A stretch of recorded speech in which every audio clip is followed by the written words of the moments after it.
Welcome, welcome, welcome, everyone, to the Dr. Greg Show, November 29th, 2025. Hope you guys are having a good time. Hope you're having a good night. It is Saturday night, so I think we're going to do a debate panel night. Do Friday, Saturday night. And then during the week, kind of like hunker down and have our little bit more formal attire and show and production. But then on Friday, Saturday nights, kind of be more chill and fun. Have a full panel. That's what I'm thinking. What are you guys thinking? What do you like that? You like that idea? You like that idea? Sometimes I feel like Friday, Saturday nights are good party nights. Like we're just kicking back. You know what I mean? You guys are over at my place. We're hanging out. What's up, Helen? We're all vibing, having a good time. Hey, Ducray. And then we can just hang out and chill. Have a round table discussion, sharing hors d'oeuvres, some nice craft brews. Yeah. That's what we'd be doing anyway, right? I mean, what else? What else would we be doing? So thanks, guys. Yeah. So we're just gonna do I think it's just like an open panel, and it doesn't have to be all engagey. Whatever you want. Exactly, Casey. Exactly, brother. Exactly. All right. Let's see. I think my camera's okay.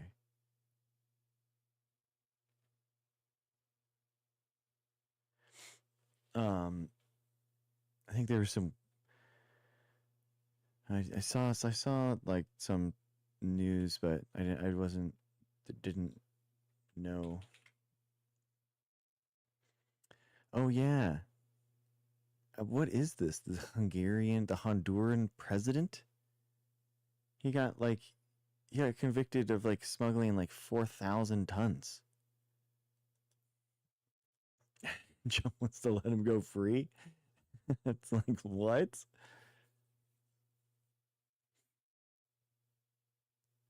It doesn't make any sense.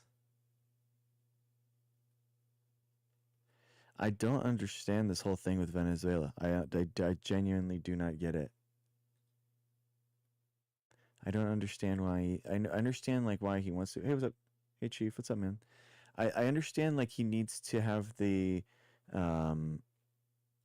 I see that he has the need to do it for the executive orders thing, right? But like, I don't understand why he's actually escalating this whole thing with Venezuela. It's very odd to me.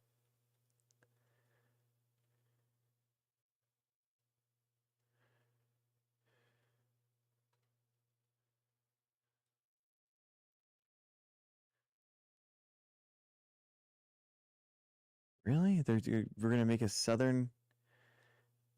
American base on there?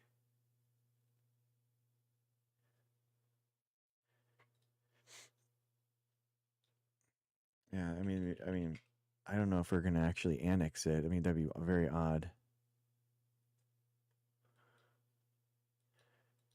We have so much oil though. We're like we're a net exporter.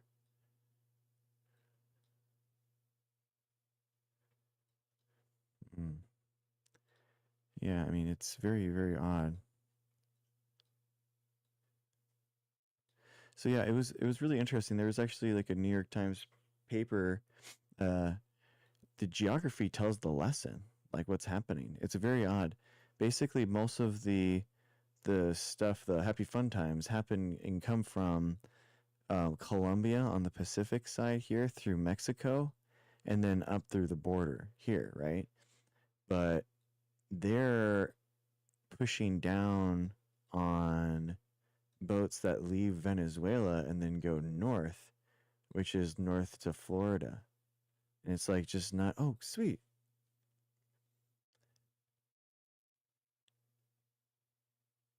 Yes, it's very,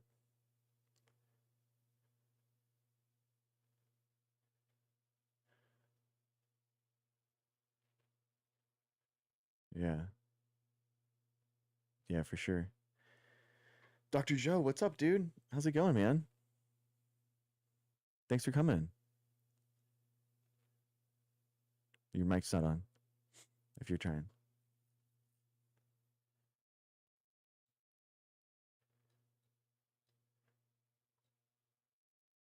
I can't hear anything if you're trying to talk right now.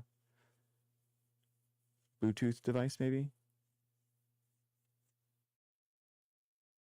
Dude, Bluetooth is never as like. What did we do? What did we do allowing Bluetooth to become the dominant thing? It never works for me. I'm constantly having to like forget things and relearn the device. It's so annoying. Genuinely hate it. What's up, guys? Welcome in. Yeah, we're just doing like a chill discussion panel, conversation panel. Um, yeah, Hazel, me too. Yeah, Bluetooth is always weird for me. Um, so yeah, we were going through. I thought it was just very weird how Trump is just escalating this whole thing with Venezuela. It just seems like a huge escalation constantly, and yeah, I don't get it, man.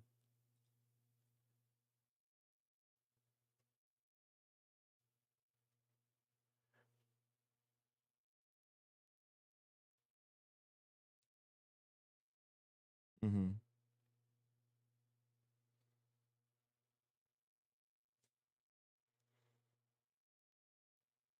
Mm-hmm.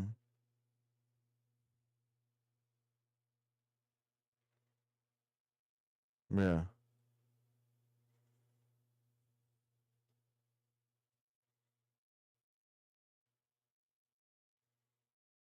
Mm-hmm.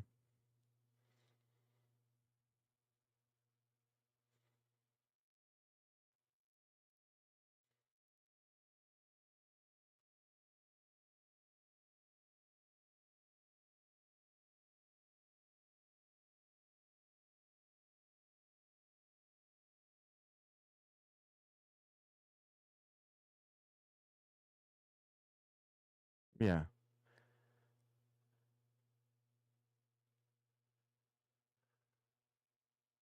Yeah.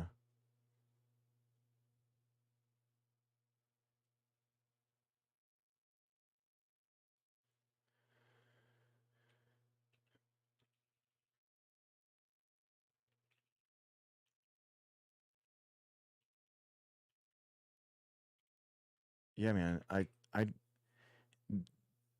the the loans to God, was it $40 billion like Argentina? Is that right? A currency exchange? 40 billion? Yeah. It's like what? Yeah.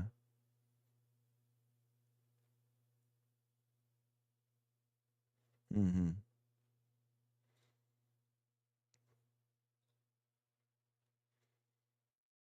Yeah.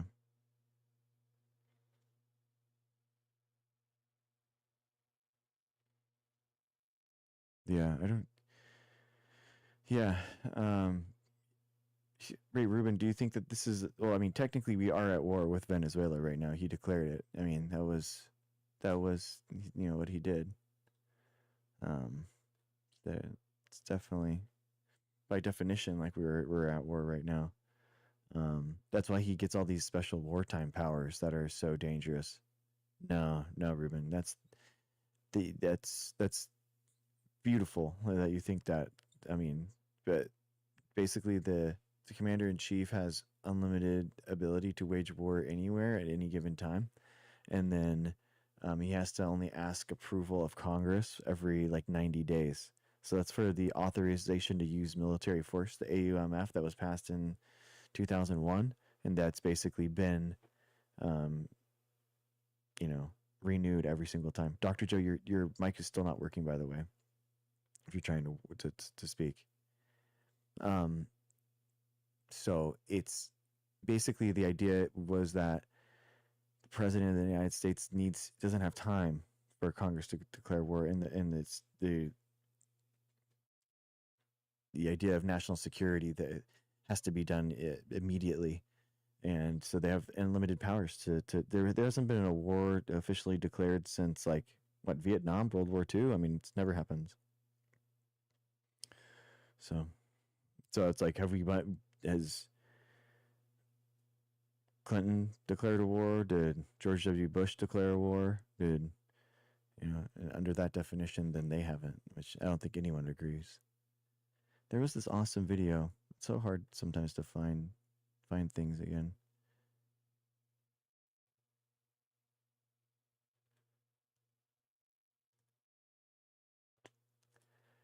Yeah, I don't get it. I can understand. Oh, here we go. This is probably like the best video that I've seen on this.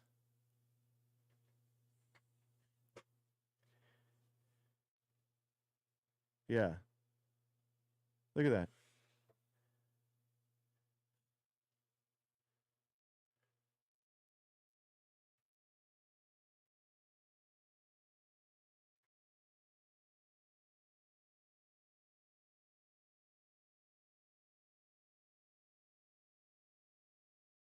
Yeah, I do, man. What's up? In certain conditions with certain procedures followed, the president can. I mean, no, it's in every. Yeah, I mean, in the guise of it has to be for national security, but they always say it's for national security, Um, and in a time of undeclared war, they don't have to tell anyone. I mean, but Venezuela has been declared a war. That's one of the first things that he did when he came into office already. So he already did sign an executive order, like putting us to war. Thank you, Marlis.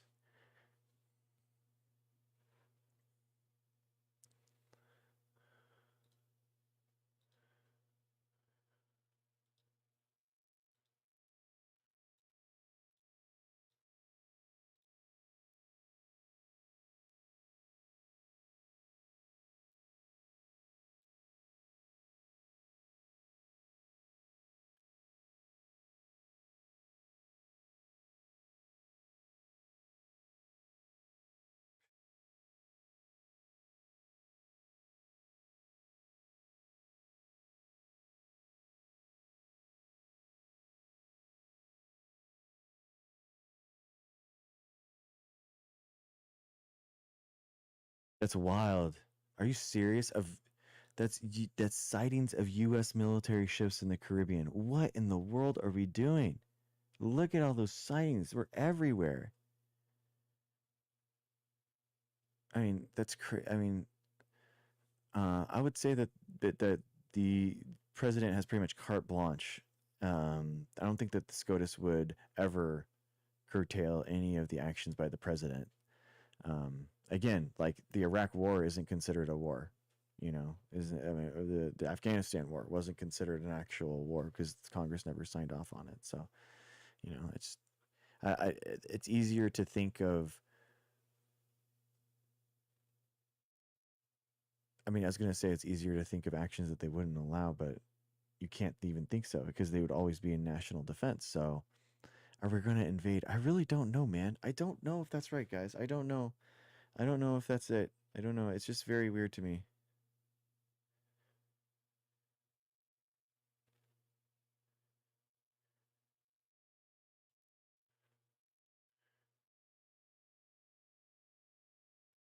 Wow, imagine that.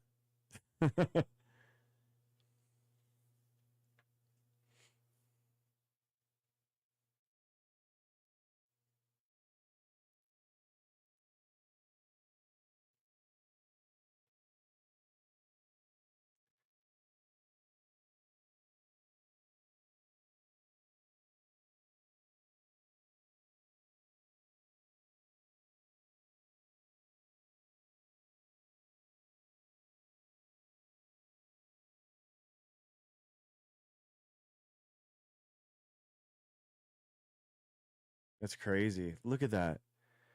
Oh my gosh, guys.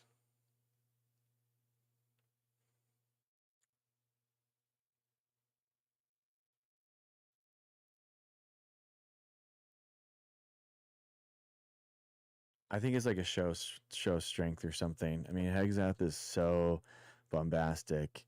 Yeah, truth, exactly. I think that it's like they're just kind of beating their chest. I don't know. Um,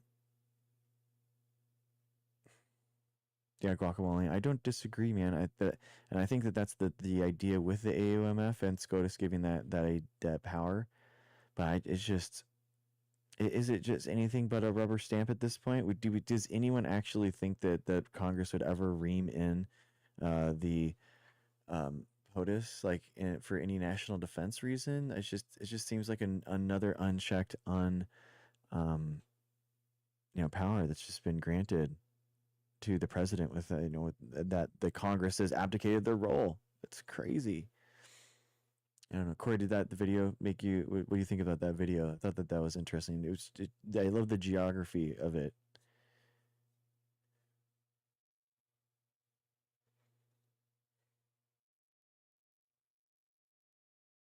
Mm-hmm.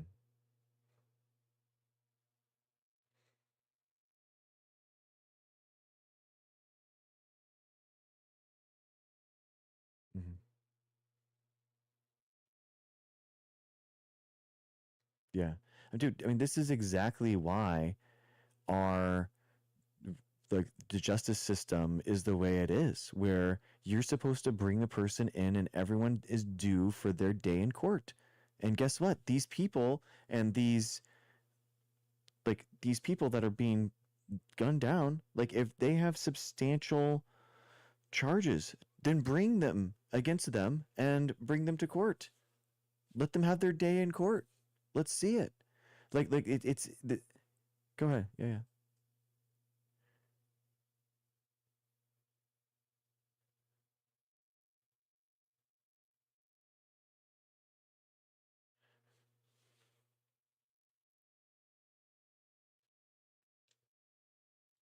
yeah.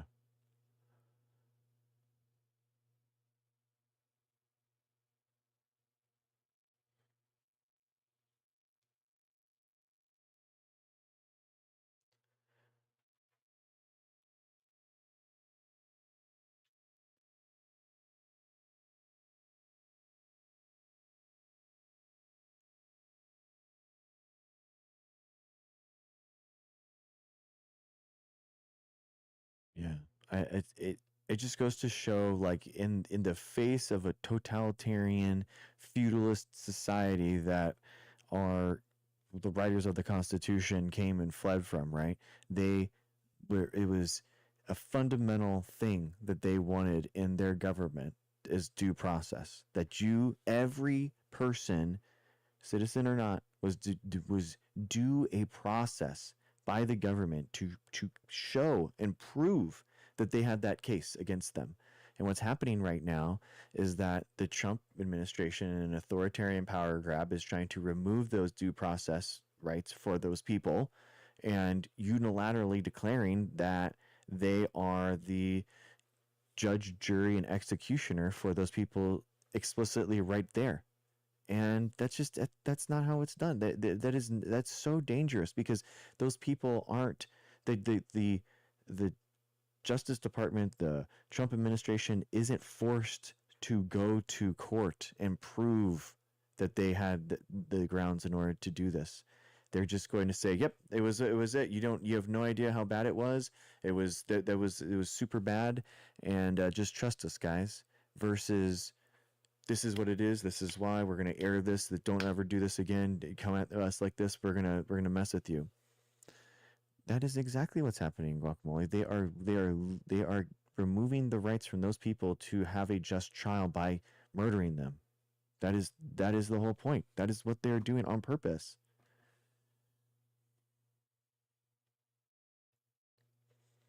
Yeah.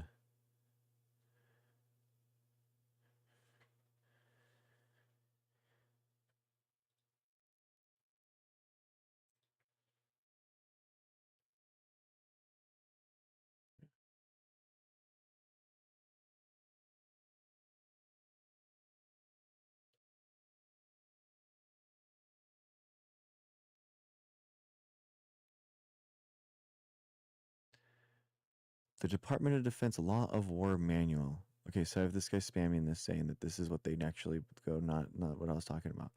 Purpose: to provide guidance to DoD personnel who implement the law or the law of war and execute military operation. It reflects the U.S. government's legal views on the conduct of hostilities. I mean, this is also in 2016, so this is like a different era in the United States. So this is before like Trump. You know, this is May 2016, so this isn't past like all the, you know, things that all the abilities that Trump has taken. Because remember, if Trump breaks any of these laws, Guacamole Kid, he's in YouTube chat. Thank you for being there, Guacamole. I appreciate you, dude. My point is, if he broke this law of manuals or whatever this is, he would just say he's immune. He's immune from this. And this is specifically talking about what Roberts is saying, by the way, in the whole like the duties of the president. So he would say, I was faithfully executing my role as defending the Constitution, and therefore nothing that I can do in violating this law of war matters.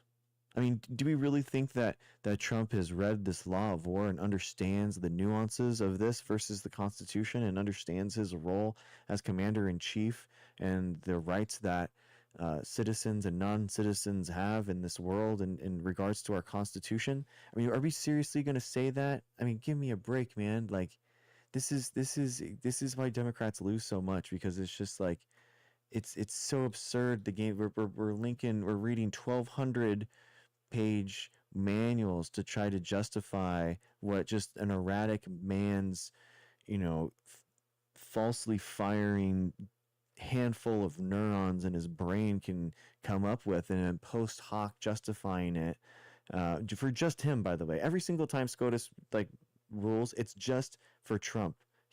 It's an n equals 1 scenario. It's never happened before. It's never going to happen again. We're just going to allow this one time happen just because Trump is so special, and it happens over and over and over and over again. I'm just guessing. How am I guessing, bro? I'm like literally saying what the facts are, what Roberts has allowed, what Roberts is given. Like, I mean, if there's an executive summary, I'll definitely read it. But 1,200 pages is a little stiff for me. I might throw it to ChatGPT. But yeah, I mean, this is a joke, dude. This doesn't mean anything. I mean, I hope you realize this. How many MAGA chests for Fox News in the Trump narrative? Exactly, dude. It's uncritical. They're completely uncritical. It's not my opinion. That's not my opinion. That is historically accurate. That is not even what I am like. Just I haven't even given my opinion. That's not even my opinion. That's just a chronological. That's a chronological, historical, event. I that's not my opinion at all. I haven't even given you what I thought about it.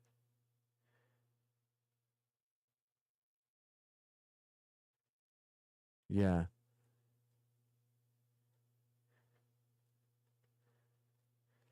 Mm-hmm.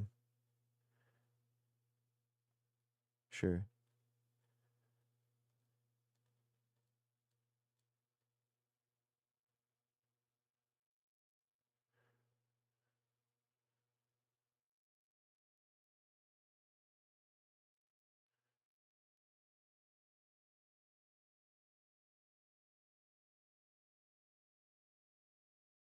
Mm-hmm. We are under partial military control right now. Guacamole, are you saying that the United States is under partial military control right now? Is that what you're saying? I mean, in theoretically, he is saying that. That is what Trump is saying. We are under attack by Venezuela and we are at war. Absolutely, that is what he is saying. And what if they know? And what if Trump knows that 2020 was rigged with the help of foreign countries, or we were attacked with the biological agent? So you're thinking that Trump is attacking Venezuela in defense of the election in 2020, that he thinks that Venezuela was attacking us in 2020 and helped Biden win. So he's trying to go over and okay, then you know what? Like prove that, and if that better be proved in this action, and we must get that information, or else nothing you else say matters. You know what I mean? Like something that crazy and that like you know, if you're either right and that's like a huge illuminating factor and wow, we've really found out some real stuff, or you're justifying such heinous actions in the guise of such a crazy conspiracy that you can never be trusted again in to for anything on your opinion. So that's the problem with like throwing out stuff like that, because it's like what, like what, like where are you even getting this stuff?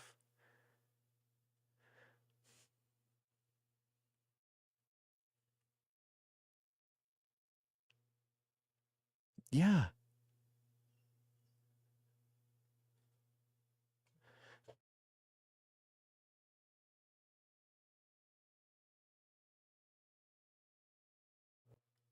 Mm-hmm. Yes. Exactly. Like it's like the imaginary mouse versus the 11,000 pound gorilla in your living room. You know what I mean? Like, bro, you're boxing shadows when like there is an actual threat and we understand there's one and an actual one and it's there, and like we have all the evidence, which is by the way from the Republican Senate. From the Republican Senate in 2018, put out those three the Senate by Marco Rubio too, by the way, chaired by Marco Rubio, the Intelligence Committee in the Senate. Um, 300 pages each of the reports, like outlining specifically how Russia attacked us, what they did, how they did it. I mean, so the idea that like it's even a bipartisan issue, or even that it's like you know only Democrats just making stuff up. I mean, was just wild. Who's the top of the intelligence hierarchy? I mean, Trump, I guess, but I don't know who the head isn't that. What's his name? Patel. Uh,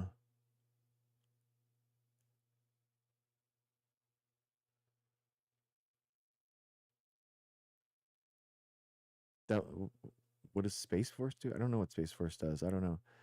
Looks at you know yeah only North in the Constitution revoked Congress and shut down its talk. Yeah, I agree with you. Truth free. Yeah. Oh, Gabbard. Yeah. Gabbard. Oh my gosh, Tulsi Gabbard. Yeah. Which what agencies? Is she the CIA? Isn't that the whole thing? But like, why would that matter, dude? Why aren't they just like letting things out? Or so you're saying that they have information now about 2020 that they haven't told anyone, or they haven't opened up any investigations? Oh, DNI. That's right.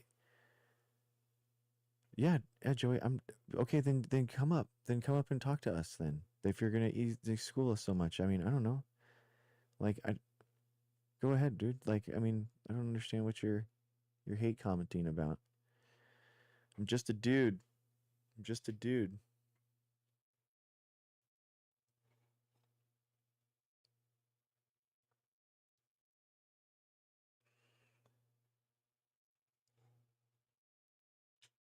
That's a good point. I thought that she would have like more. Oh yeah, Central Intelligence Agency. The YouTube chat saying it's Defense Intelligence Agency (DIA). Okay. Oh, sorry guys. Which this the text isn't good. I'm sorry. My bad. The question is why Trump? The Russians truly did help him, but why? Why just him?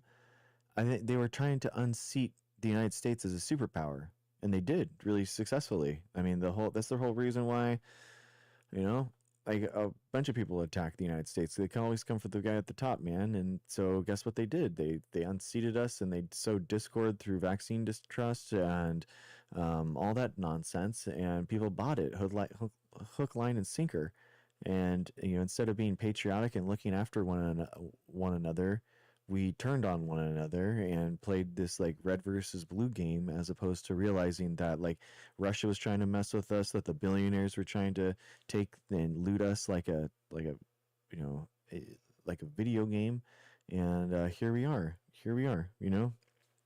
civics left, and the billionaires have successfully, like vultures, eaten all the meat off the carcass, and here we lie. Oh, just it's just wild to me. It's hey Michael, what's up?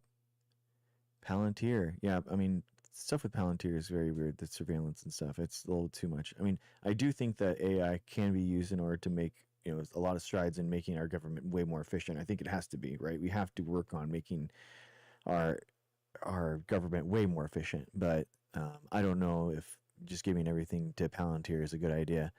Have you ever heard the phrase that nothing can stop what is coming? While the initials, no, I can't. I'm not going to Google that. I'm sorry, I can't, dude. I don't know. I mean, are you trying to say like the where we go one, we go all? Is that what you're trying to say, guacamole kid? I mean, that seems like some I've heard of that, like in the storm, the QAnon conspiracy, but you know,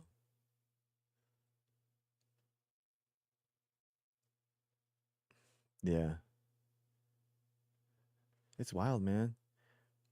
No, I'm not. I can't. I can't like search random keywords and on stream just live, bro. I can't. You know what I mean? I don't know what's gonna pop up. You guys are you're too deep. You're too deep for me, bro. You know what I mean? I'm just a dude trying to figure out the world. Here, I'll open it up on the other screen. Let's see what's going on.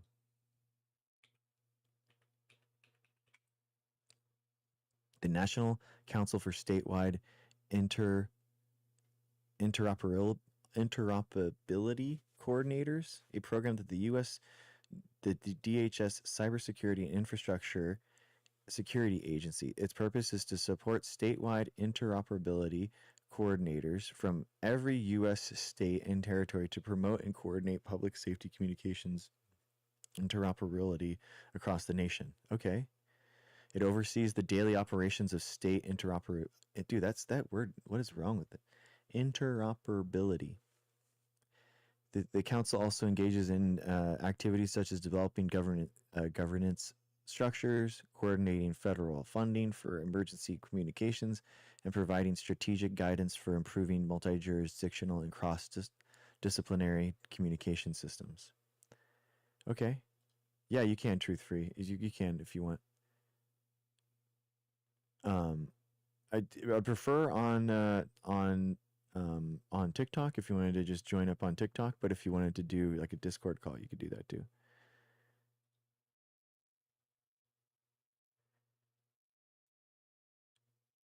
Okay, bro, I don't think that if communications go down, that kicks in. Wouldn't they just use like something for? I don't understand what you're trying to say.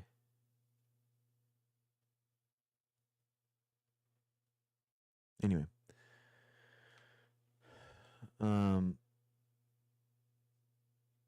yeah, Joey, you should just get into voice chat though, bro. I mean, it's a lot easier than chat. Both, yeah. I don't, but the new surveillance state, like, okay, yeah, I totally agree with you that the Trump administration is incompetent and would allow some nefarious, mal-intentioned third entity into our government to take the structure over. Like, yeah, that's the whole that is the whole idea. I agree with you. So the fact that you're thinking that there's these nefarious evildoers from within the Trump's own government that's going to take it over if anything goes bad and just take the entire government over, I'm like, okay, like, all right, I kind of believe with you, but what's crazy is that it's the MAGA that are saying no, this is, bro, this is the deep state, this is what Trump's going up against. as if he doesn't have any knowledge of this or if he has any power to control this. That's totally separate communication system, unhackable. I don't think that that's true, dude. Yeah.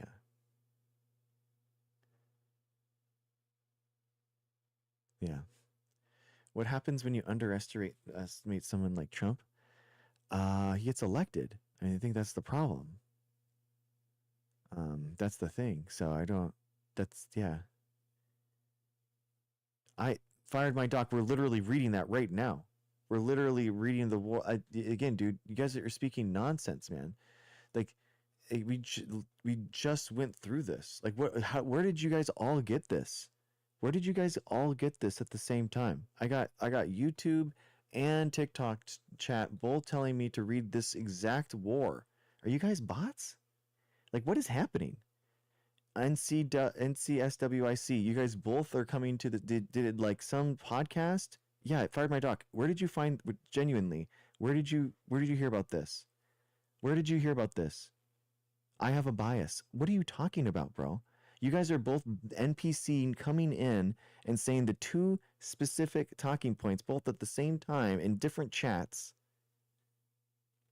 Not you, Truth Free, but Guacamole. Where did you hear about this? You just randomly came in? You just randomly came into my live and just said the same two things that this random new person in my YouTube chat is saying? Wow, that's wild. Bro. You guys are so... Oh my God, dude. This is the thing, man. This is the thing. There's no way. You guys are so insane, dude.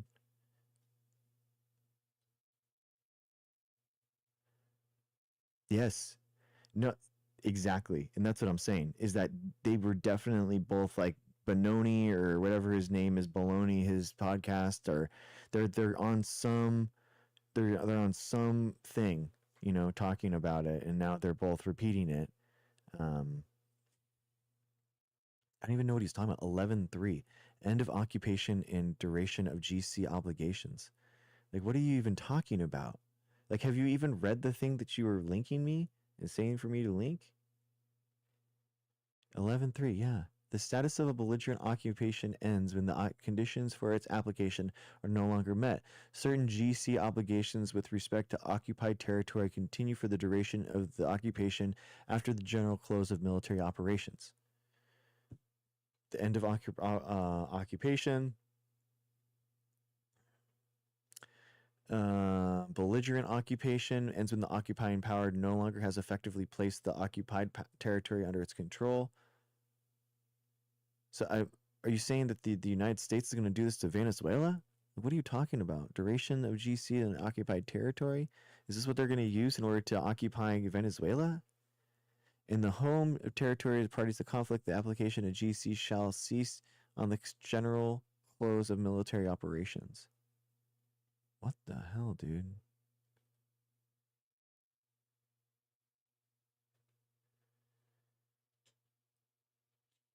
J6 with the trigger. You guys, dude, I'm telling you, you guys are just like so bot, man. And I don't know what you're talking about. We just both happen to know our stuff. We both just randomly picked the exact same talking points at the exact same time in regards to exactly what I was saying. But you guys are both. I really am curious how you guys both learned about this. This is so wild to me. It's so obvious you guys have been pushed by some algorithm or some podcast clip in order to say this stuff. So that's what I'm worried about. And I think that that's what's happening right now. I think that, I mean, I talk about this all the time, how people in the AI algorithms are pushed into an alternative reality that is only encompassed by these particular set of facts. So you are just spouting off keywords that you hear within that algorithm, and then you say it to someone else, and then that someone else, me, looks it up and is like, what are you talking about? There's nothing here that you say. And it's like, what do you guys have nothing to say about it because you haven't read it yourself. You've only heard about someone else say it. And they are the conspiracy theorists. I know. It's very unnerving, dude. I don't get it. Much of this has to do with breaking ties with the crown, who have controlled us through our financial system and through federal agencies. What are you talking about? The crown? The United? You think that the United States is being unduly influenced by the crown, which is, what is that? The UK? The King of England? I love it. I love it. It's a lot to take in. There's no crown. Israel doesn't have a crown. Dude, Israel is not controlling us like that, guys. Again, that is so insane. Okay, so he agrees that he thinks it's the England. So there you go, Amy. You're wrong there. I know, Xcode Girl. I know. We don't even have a panel. Corey, what do you think, bro? What do you think?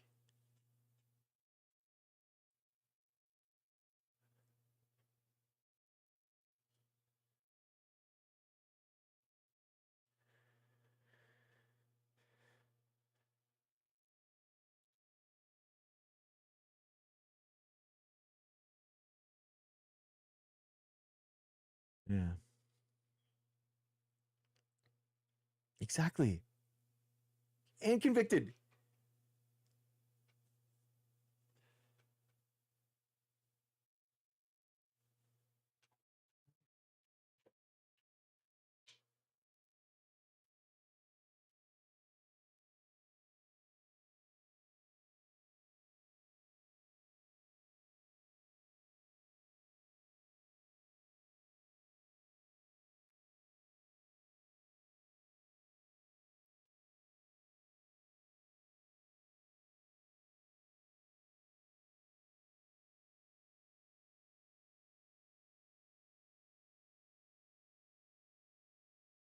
Yeah.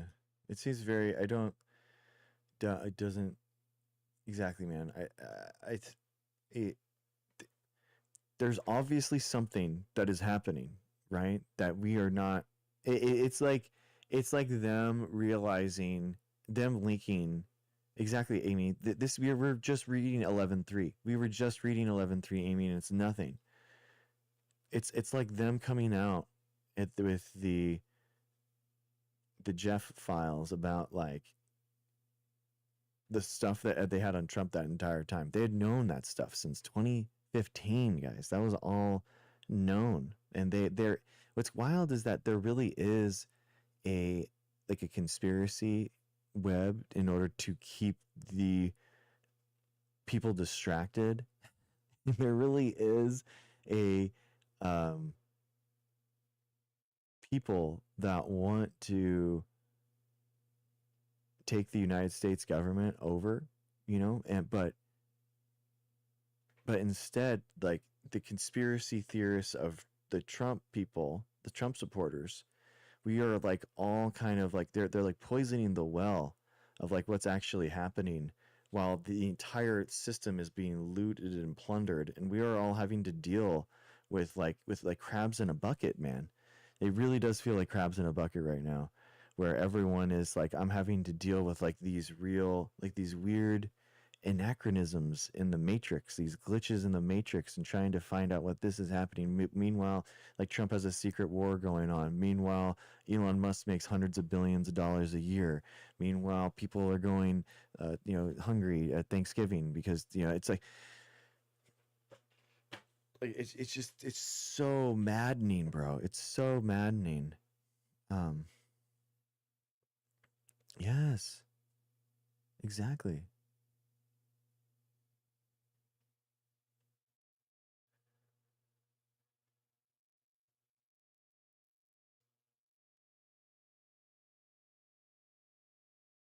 Yeah.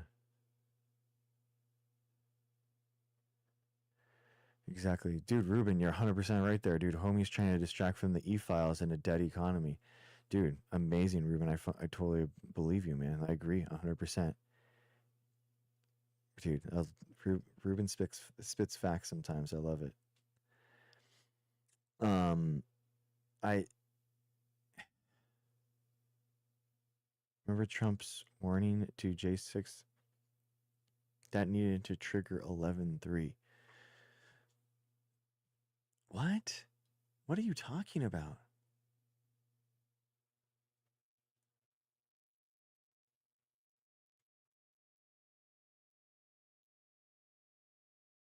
we're bringing it up, dude. I literally was reading it. I don't understand. I'm trying to understand. Unlike anyone that you've ever met in your life, I literally have the document up and I'm reading what they're saying, and it's like it's nonsense. It's nonsense. I don't get it. I don't understand what he's saying. It's so crazy. I'm realistically wishing there were aliens coming at this point. Dawning realities. I genuinely, dude. I don't like what do we need? Like we need a like coming to God moment, like where it's like literally Elon Musk like has to come into your room and like just take the paycheck out of your hands, and people be like, what? Oh my, he's taking money from me. You know, like, dude, we just read this. The end of the occupation, like the duration of GC obligations to the case of the occupied territory. We just read 11.3. Like, what are you talking about? Do your research. I literally have the PDF open and I've read it. Like, what do you have not read the thing that I have just read and you're telling me to do my own research. I've literally read more of the things that you have actually linked me than I have. God. I don't, it's like, it's maddening, dude. It's maddening. Like, what is going on right now? What is happening to the chat right now? This is honestly like a really weird thing. I'm happy that you're here, Corey, to experience this with me, because otherwise I'd be like, is this real? Is this real life? If honestly, if there was nobody I recognized in chat right now, and it was this like alternative reality stuff, I don't know. I don't know. I mean, congratulations, I'm on the right path.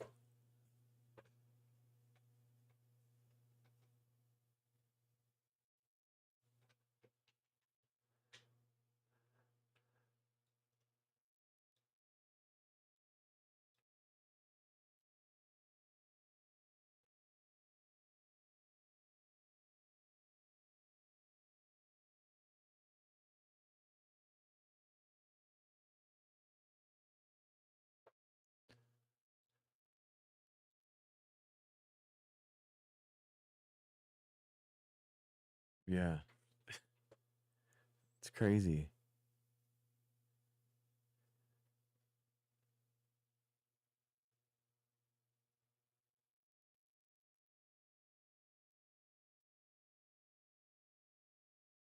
Exactly.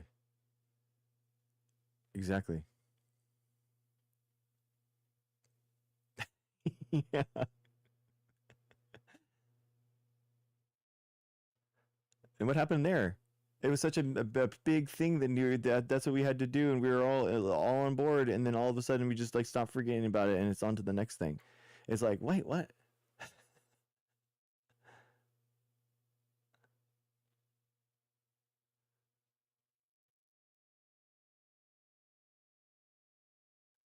Fired my doc. Come on, bro. Come on into voice. Like genuinely, please request up.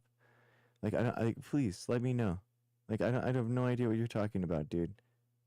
Oh, Joey wants to come up. Perfect. Thank you, dude. Joey, what's up, dude? Thanks for requesting up. I appreciate it.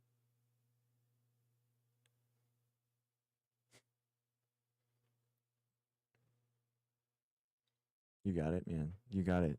So, dude, I guess before we go on, like we were talking about the Venezuela stuff. So, I guess like in your mind, can you kind of like summarize what what has happened historically, so we both can be on the same plane there, and then where you think that it might be going?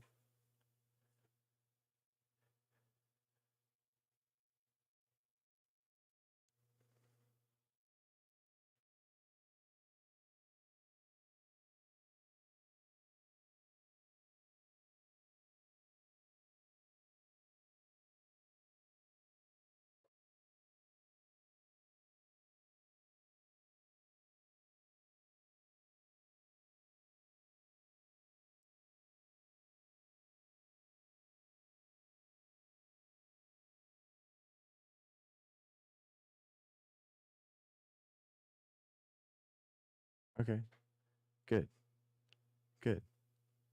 Yeah, I don't.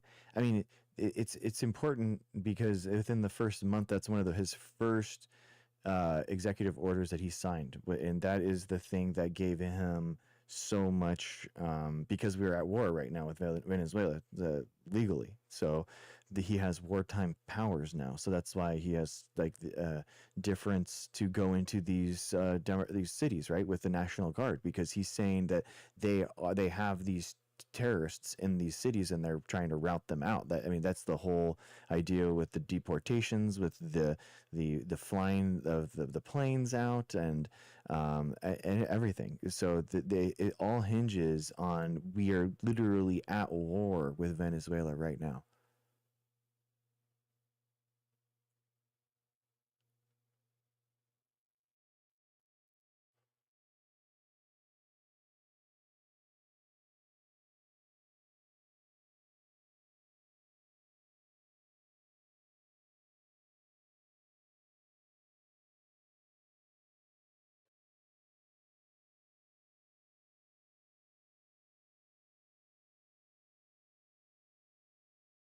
Yeah.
But see how, like, your claim and what you're talking about, you've went from like Venezuela, like sending these people over, and these people, like Venezuela being, you know, possibly sending terrorists in, and we have to get these people out, to now all of a sudden it's all immigrants, all illegal immigrants. You know, like, it doesn't that, isn't that weird to you? How you like, because if you're at war with Venezuela, then why wouldn't you be just at war with and only deporting Venezuelans?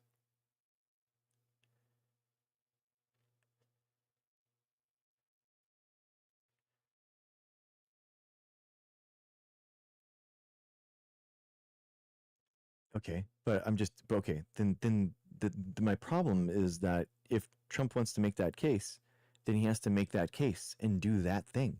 But what's happening right now is that he's saying we are at war with Venezuela, and then now that gives me the defense and the ability to go after all illegal immigrants and just a wholesale swath. So that's it doesn't make any sense what he's saying. Do you know what I mean? It just,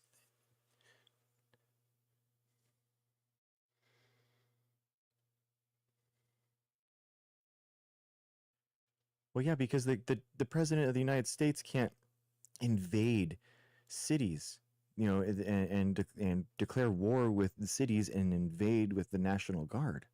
I mean, that flies completely in the face of our federalist system, and our how our government is designed.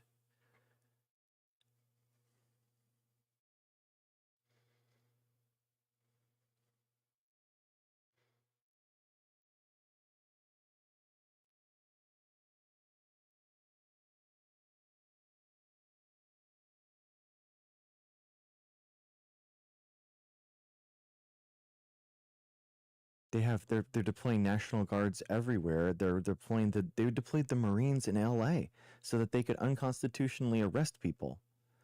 I mean, it's happening everywhere, man. Yeah, yeah. No, they did. They in L.A. In L.A. they literally did.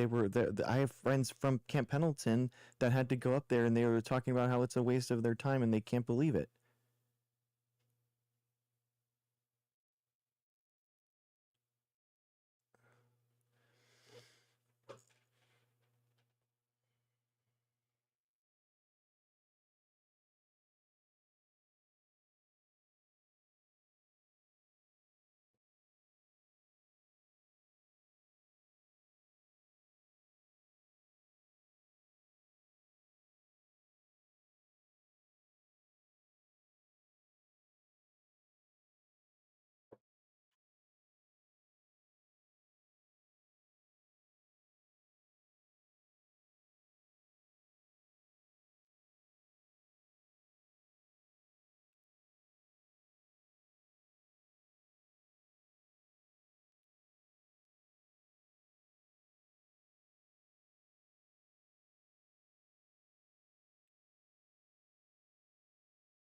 Interesting. Okay. Thank you, dude. Yeah. Yeah.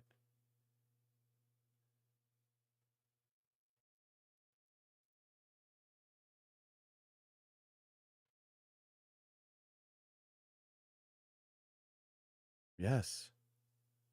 Yes. It's wild.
Yep.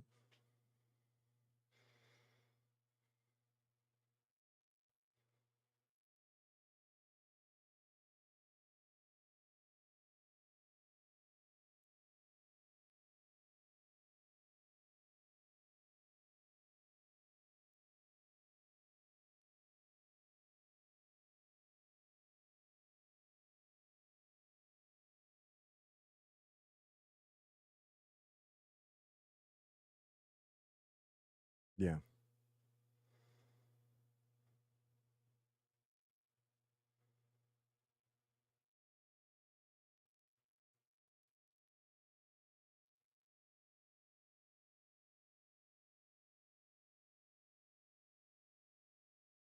Yeah, dude. It's crazy. I mean, they're not even being so they're taking their money. They're getting paid in stocks. And they're saying like, "Oh, I'm donating my salary. I'm so, I'm such a benevolent CEO." And then they're getting their money in their salary in stocks, and then that stock is rising in value, and then they are not realizing their stock and selling it for liquid money, like liquid, like cash, right? And his that sale would trigger taxation. So that's when you would get taxed. If you have it more than a year, then it would be tax capital gains. If it's less than a year, then it would be, you'd pay at the full amount, your full income amount. They're not doing that. So what they're doing is they're taking that huge difference and then taking the stock and then taking that amount and then going to the bank and using that as collateral in order to get a loan, and then taking that loan and then paying bills and paying things for it. So that's how, for example, how Elon Musk didn't pay taxes on the $44 billion that he used in order to buy Twitter. So, like you and me, we would just cash that money out and we would create, money, have money from our stock sale, pay that 30% tax or whatever it is, that or 15%, and then take to the bank and be like, hey, we have $10,000. Let's do this. And this is such a big deal that this was actually the deal. It was like some rumor that Harris was thinking about or talking about this or something, which he never actually talked about on the campaign trail. But this was such a big deal for Mark Cuban that he flipped out. He legitimately flipped out and he said, if you are even thinking about doing this, I will not support you for president and I will actively run for Trump. It was that big of a deal for them, for the billionaires, man. And the point is that billionaires have economic and, like, through their money, they have powerful tools that you do not have access to, and that's the problem. And they're not even paying taxes. It's not even an amount that we're worried about. They're just not paying taxes at all.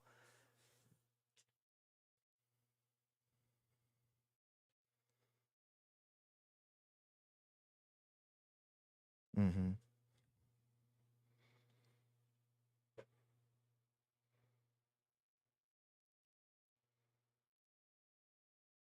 Yeah, exactly.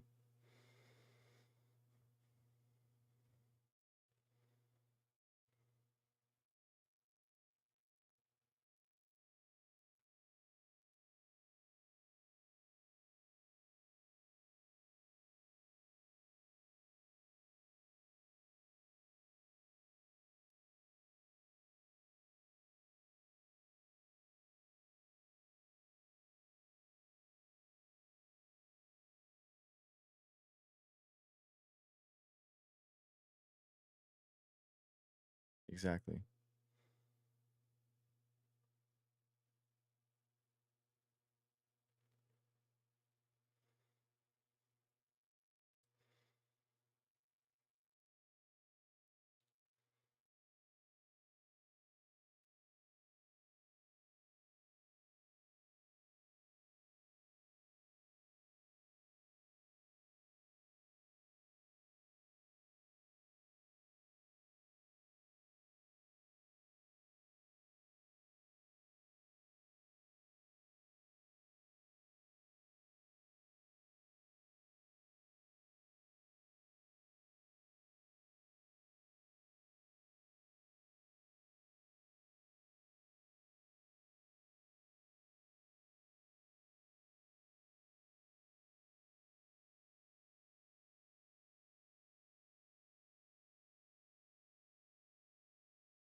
I heard an alternative to that would be basically an alternative minimum tax rate for billionaires of like 40%. You just like anything that would be in that exchange of goods or whatever, you just have a 40% tax on that.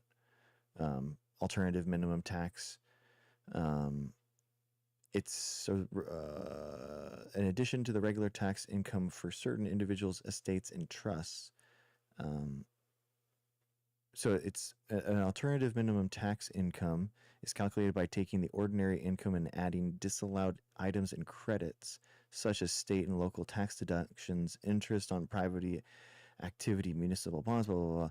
I think honestly our tax system is so convoluted too. It really is all of the credits and the tax write-offs and all that kind of stuff. I feel like it just behooves richer people that can afford um, people that can get them to pay less taxes. I think that there has to be it has to be simpler than this.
But it would be anything over. I mean, anything over like 250 a year, anything, man, anything over like 10, I mean, $1 million a year, $10 million a year, like I feel like there has to be some point where like, okay, yeah, at this point you're like you're tapping out. Like that's just wild, man. I mean, because I want more companies. I am pro business. Pro small business. Like there has to be like some competition for these companies, and what's happening is that there just isn't any. You have the Magnificent Seven that's been doing great this year, and then the other 493, the S&P 493 is still down. We haven't been able to like actually like grow, and because all the capital expenditure for the company is being held back because nobody knows what's going on. Nobody knows how what you're going to be taxed at with tariffs and all this uncertainty, and that's I feel like we need more competition. We need someone to come in like a TR or something and bust these companies up into multiple companies like Amazon, for example. Like they're basically a multi-monopoly. They're a monopoly in the online retailer space. They're a monopoly in AWS at the internet. Google's a monopoly in DNS servers. It's like it's it's wild. It's absolutely wild. Yeah,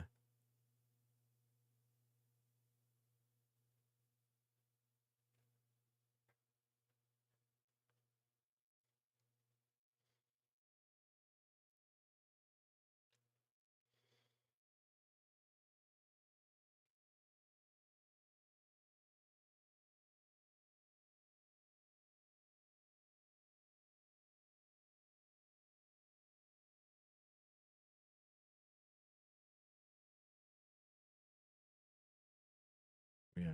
I think you have to like break up the companies. I think that that's the only way, man. I don't know, because it's just like they're I don't know.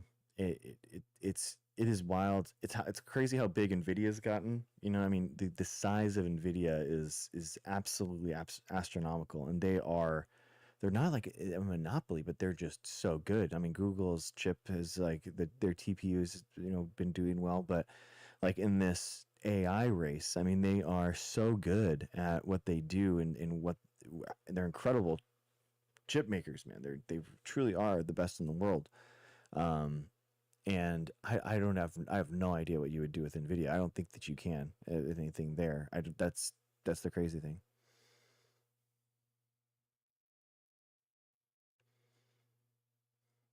Yeah,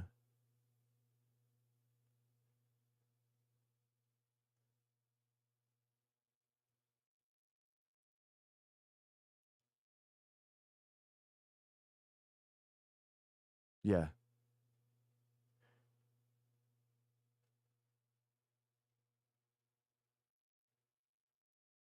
exactly. Are we really saying?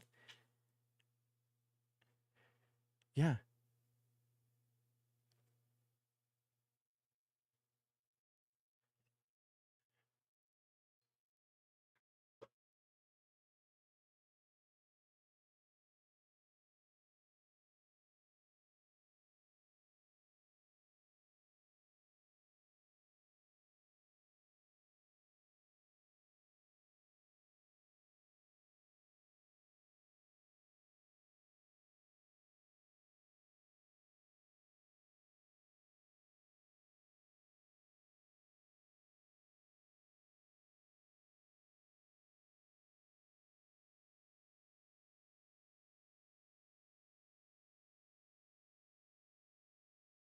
I mean, apparently they're not wasting that much because Doge couldn't like actually find much to actually remove other than what like $500 million or something ridiculous like that.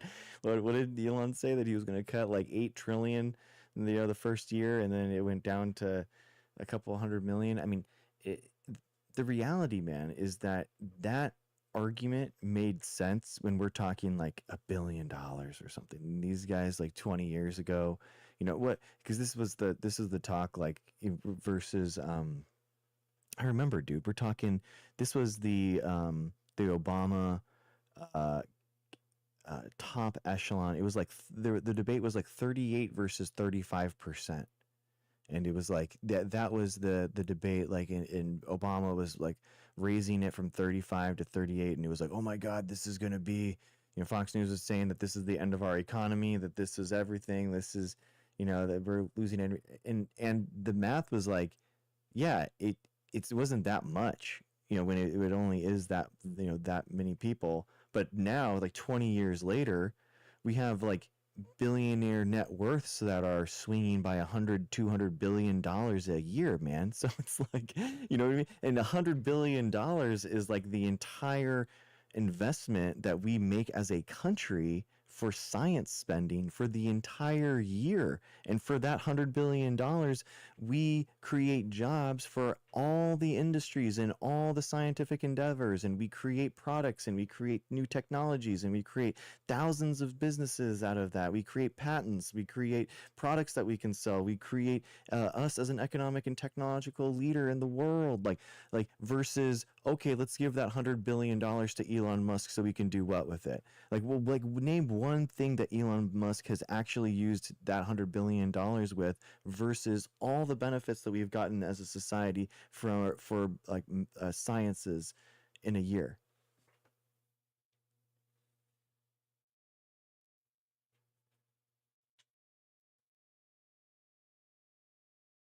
Yeah.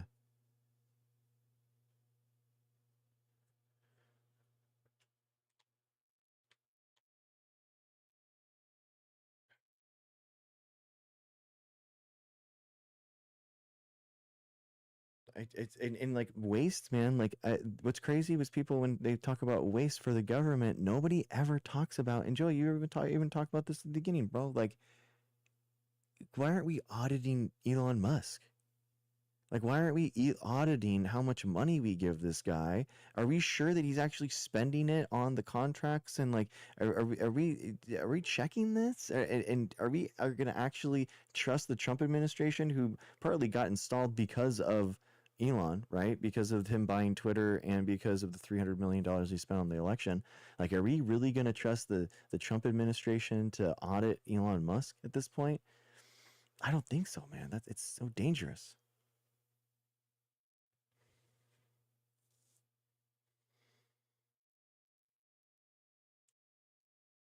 Oh wow.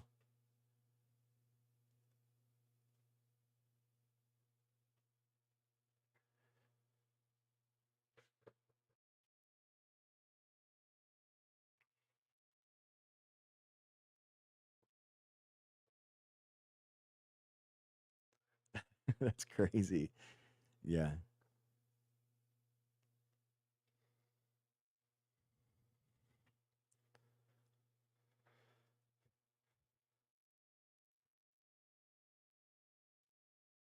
Cutting him?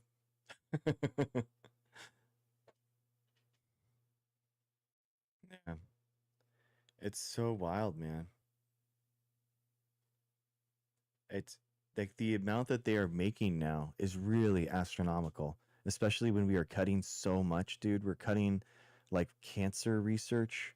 We're cutting, you know, the next generation of like gene therapy drugs. Like canceling all these like, incredible things that we should be proud of as Americans, that we've created and we've launched and we've, helped bring this to the world. We should be patriotic about that, but we're not. We're canceling science programs so that we can give it to the billionaires. I mean, that's what's so frustrating to me. That I get that people that are Trump supporters are being exploited and they're having a bad shot at it, and they feel like the game is rigged, and they're not in the game, and they see everyone doing well but them, and they want to like take a fire to the system and say a big F you. And like, I get that, man. But at the same time, like open your eyes and see that like the people that are looting the ship aren't Democrats, man. It's billionaires, and you've given the keys to the castle to billionaires.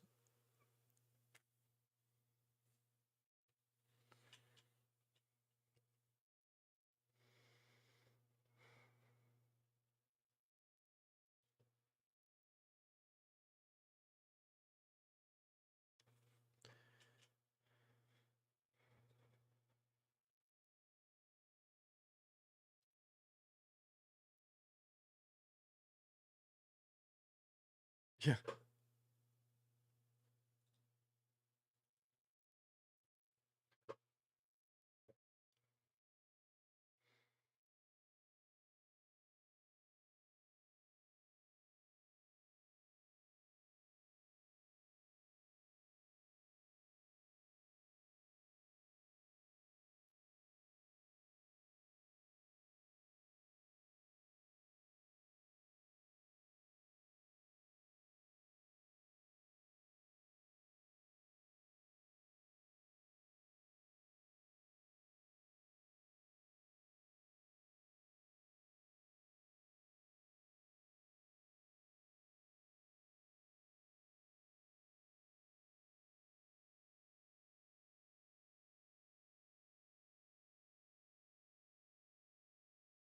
And I mean, the Department of Education is so like hands off. I mean, so much of the United States educational system is all at the state level, right? I mean, it's funded by property taxes. It's passed at the state level in order to like push whatever programs they want. I don't feel like the Department of Education has been like heavy handed at all. If anything, we should have more of a hand in like helping guide these the first 18 years of life to a place where they people can get more out of a high school education now.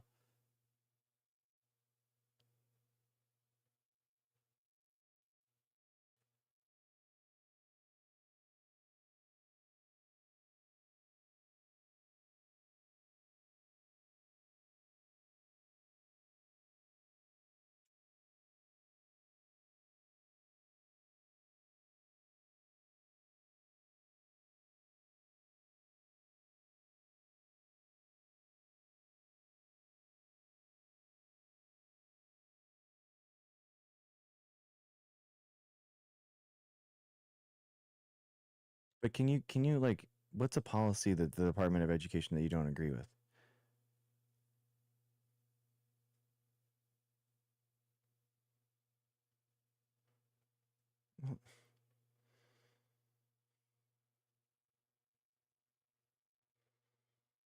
Mm-hmm. Well, I mean, the idea is that like it doesn't matter where you are born, that we as Americans are in this together and we need people to have some standard of education so that if someone's born in Alabama, they can be hired at a biotechnology company and and create the next generation of products that's going to help serve the world. So the idea is that it shouldn't be like, oh shucks, I'm born in some state that doesn't like actually teach science, so now therefore I'm basically unable to do any of those jobs. We should all kids in the United States should have the same ability and the same ability to grasp those economic development ladders.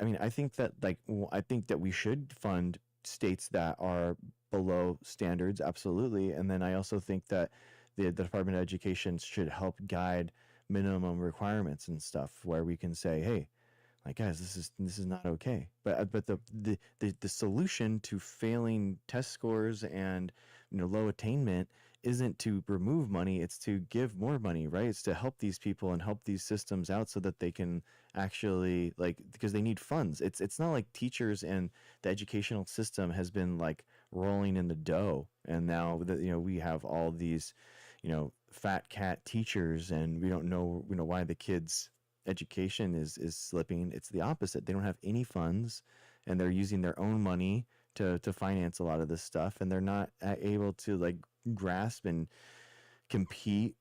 For the kids' attention between dopamine hits on video games and tablets and smartphones and smartwatches versus like algebra. And they need help, man.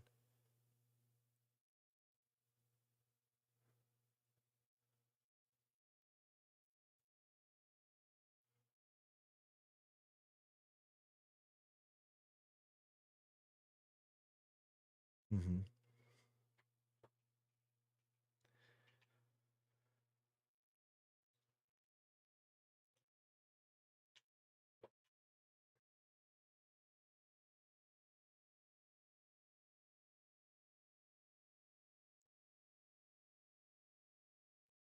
For sure.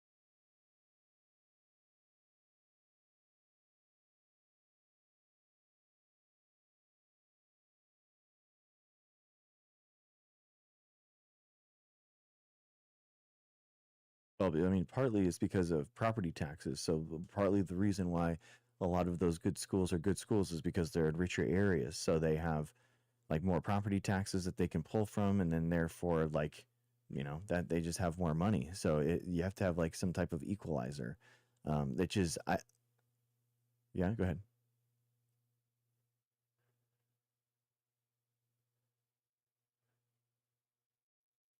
Well, they don't have infinite slots though, man. And on top of that, like, shouldn't we just help the impoverished schools so that like property taxes aren't tied to this, and you can actually just get a better education everywhere? Kind of fix the root cause of it, and versus like everyone just go to the Beverly Hills school.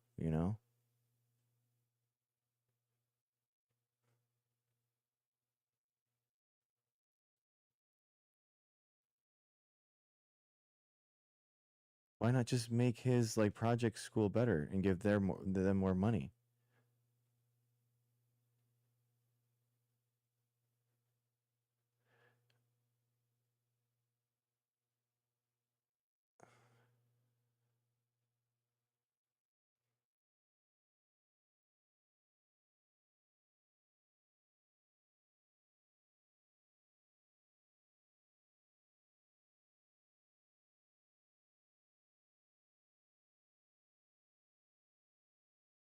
I mean, I think like I would be okay with this in theory if you had to like pay a fine to like your local like school or something. I think that you should that I don't know. I think like so my kids, for example, are zoned for a school. Basically, we're not we're like our half of our street is one, and then half of ours is um is the other school, and it kind of it sucks because like they're not playing, going to the school at the same place that the kids that they play with, and hey, I mean maybe this is a good thing because they're meeting new people. Maybe but it just sucks for them because they're like, oh, I wish I was going to school with these people. I think I think that I think you should have to like pay something or something, or I don't know. In theory, I okay, like who cares if they're all the same? You know what I mean? Maybe they want to switch schools because their cousins go there. Maybe it's because they're the mother like works nearby and she wants to go in on Fridays to be a TA for one of the schools. Like there's a lot of reasons why someone could like want to. I think the biggest problem is that like the whole point of public education is that you're trying to fix problems that exist, like that they're probably the problem that you are experiencing in your local school is probably a problem that exists somewhere else, and by fixing it in one area you can fix it in the other area, and we can just create everyone a better school system. I mean that's the ideal.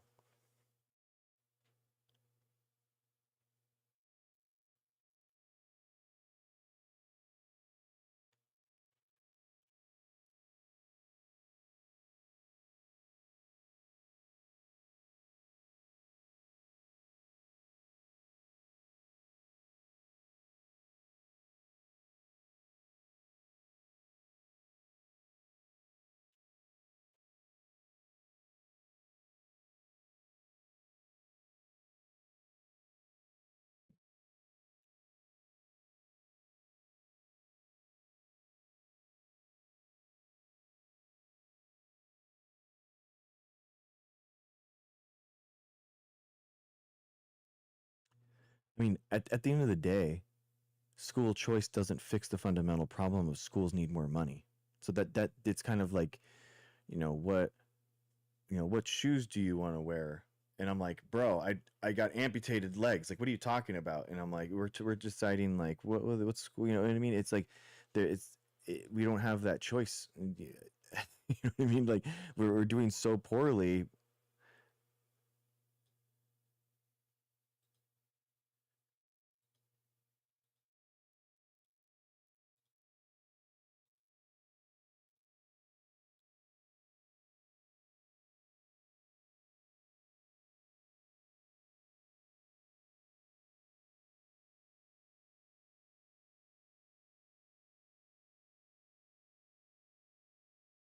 But how do you okay, so then how do they go? Like how do the in your mind, like how do the poor kids go to the rich school?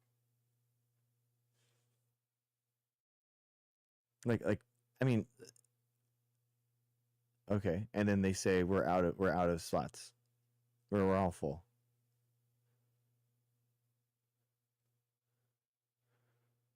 Okay, so okay, then no okay, we have 5 slots. Okay, and now we have 200 of you that want to do it. That want to go.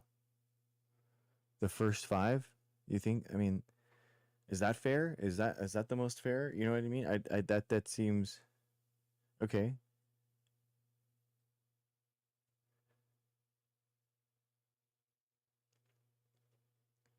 Yeah, I mean they have, you know, they do that for, you know, for voucher programs for schools. Um but yeah, I mean, chat's right. I mean, the infrastructure of like how do they get these kids there? Then like what do they do? I guess the parents are only enrolling them in schools that they could do that, get them to. But I mean, if you had like a kid that actually made it into one of these voucher programs, I mean, do you say no? You know, because you can't. The other two didn't make it. You know, it just seems very convoluted really quickly. Yeah, I mean, exactly, Cher. I think like everyone would want their kid in the better school. I mean, that intuitively, right? If you had two schools right next to one another, and the commute was the exact same thing, obviously everyone would want to pick the better school, right? So it's like, so I mean, isn't that the problem that like now you've just created another hoop for people to go through, and now you're only picking the 5 that, you know, when you, the problem is with all, you know, the entire school that obviously needs more help. You know, it just doesn't seem. And then what do you do?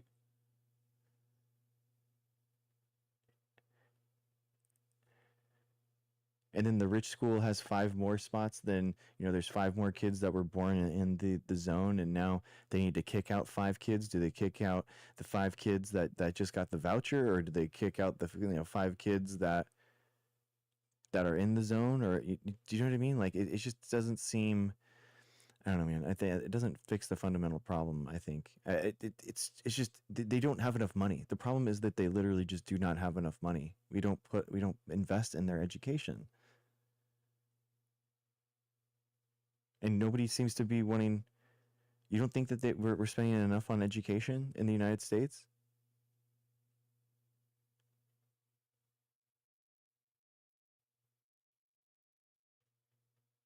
I mean, how,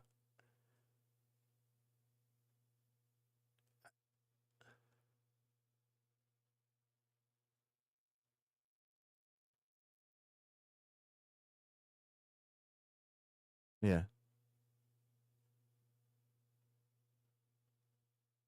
yeah. Amy, I totally agree. It should like school should never be about property taxes. I mean, it's wild. And then don't even get me started with Prop 13 in California. I mean, that is it's unbelievable like what's happening in California. But I mean, that's a different beast. But I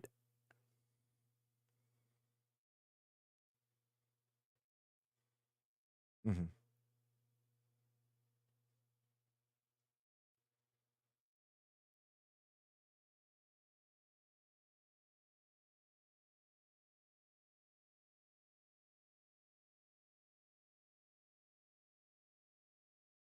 mhm.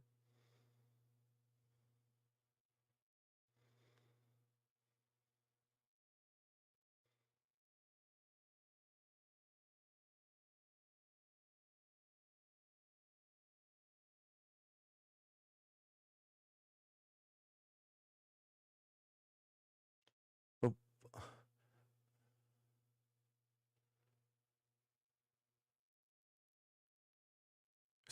so if we were like if we were franchise like a business, you know, I mean, you would I would say to the bad burger, the people that get the bad burger, I would say, well, we need like a new chef over there. We need to see if the ingredients aren't working. We need more like money to maintain, you know, the a better refrigerator to keep the ingredients fresher. We would need like some type of like infrastructure investment into the business in order to create a better product.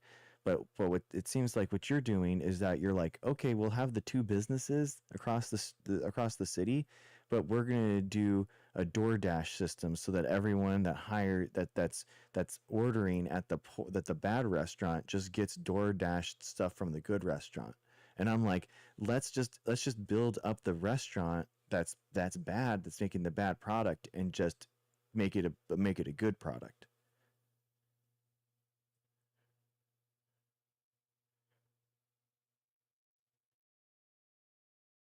Mm-hmm. Mm-hmm.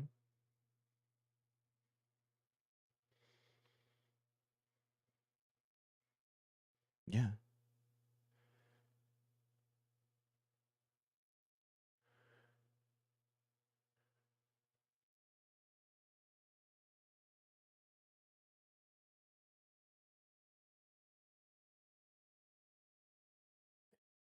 And how amazing would that be? Because you're not just fixing it for the five kids like that, or the kids that you're fixing it for the entire school. You're not just fixing it for a smaller amount. You know what I mean? That would be an amazing improvement. A 10% improvement year over year is good. Hi, hi, Amy. How's it going?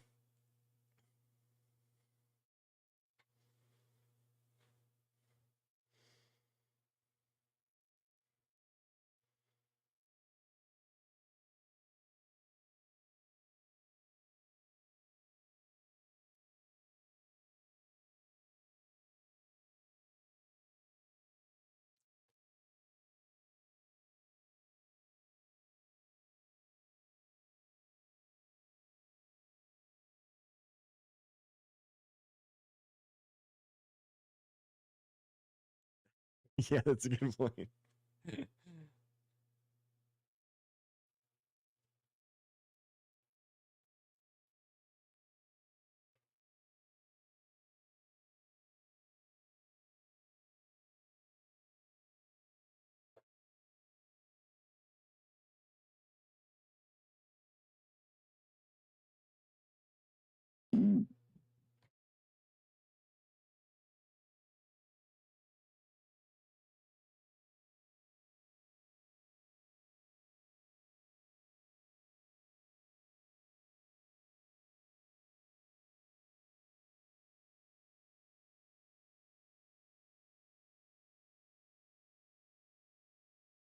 Yeah, I get.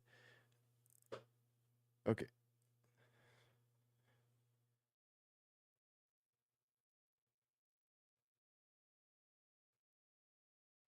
okay. Let's do both, and then.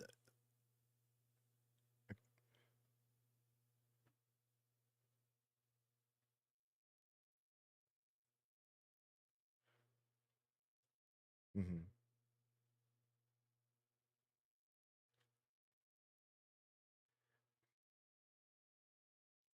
And but and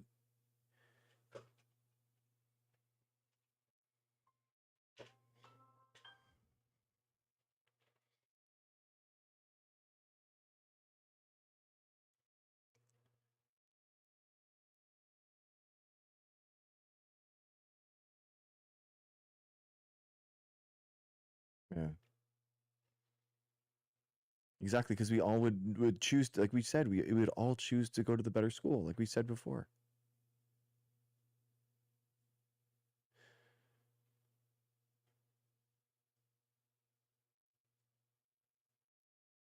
Kinda, dude. I mean, yeah, dude, it's crazy.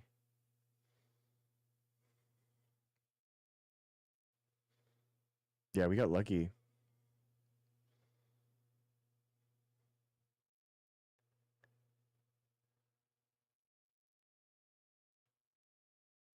Yeah, We're at that. Yep.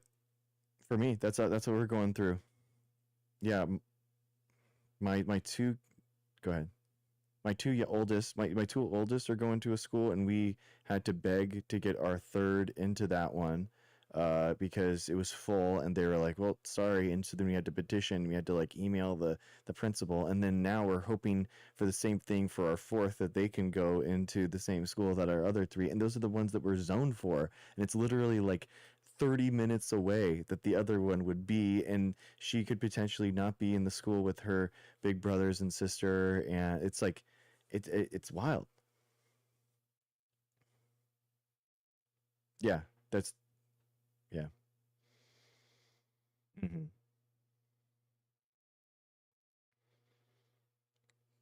Yeah,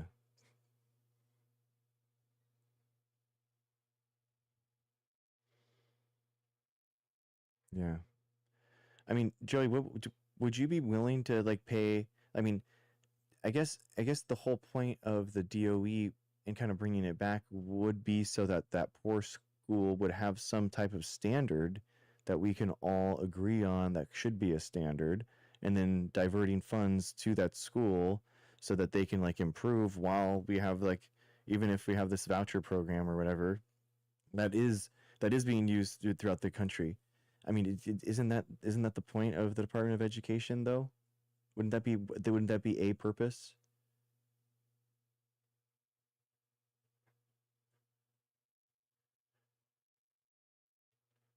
Yeah.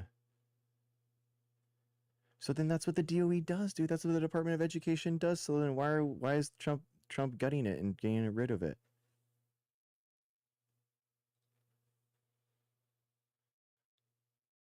You know what I mean? Like what's the yeah, sorry, go ahead. You tabbed out. You're back.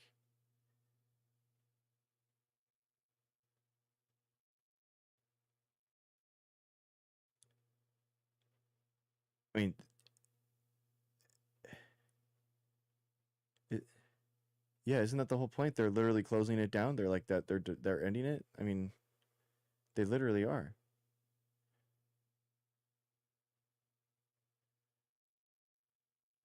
Yeah. Yeah, it's Linda McMahon. I don't think you put Linda McMahon at the head of anything that you really you're really proud of. Um, so exactly, yeah, yeah. It's weird, man. I mean, it's sad. I mean, I think that it's just leaving Americans behind, dude. I think that it's really sad that we're basically destining these these kids at no fault of their own, to not being able to like exist, and yeah, it's gross.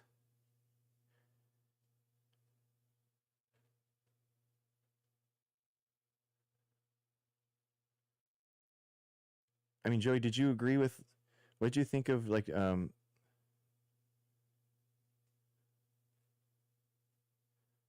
are you talking to yeah, I don't yeah, he's yeah, are you talking about the omnibus bill that they passed?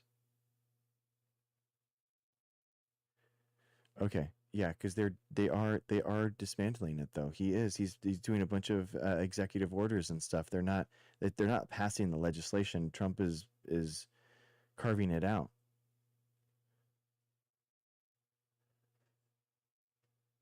Yeah,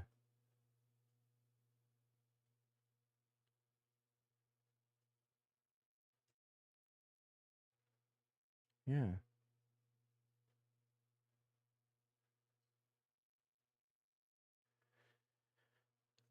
Really? Let's say Department of Education executive orders. Um, s-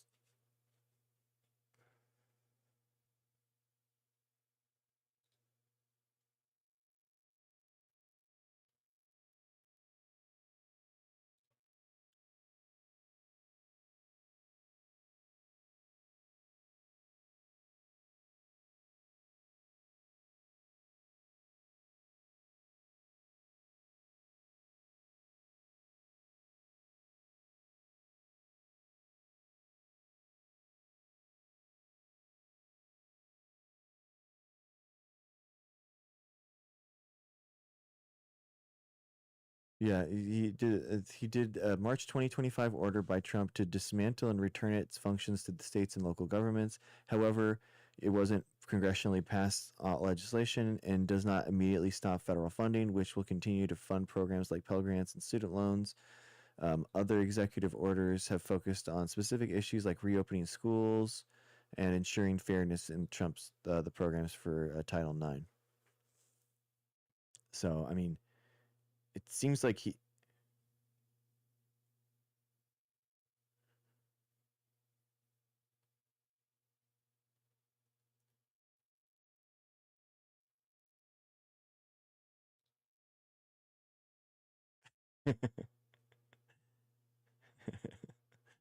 All good, bro.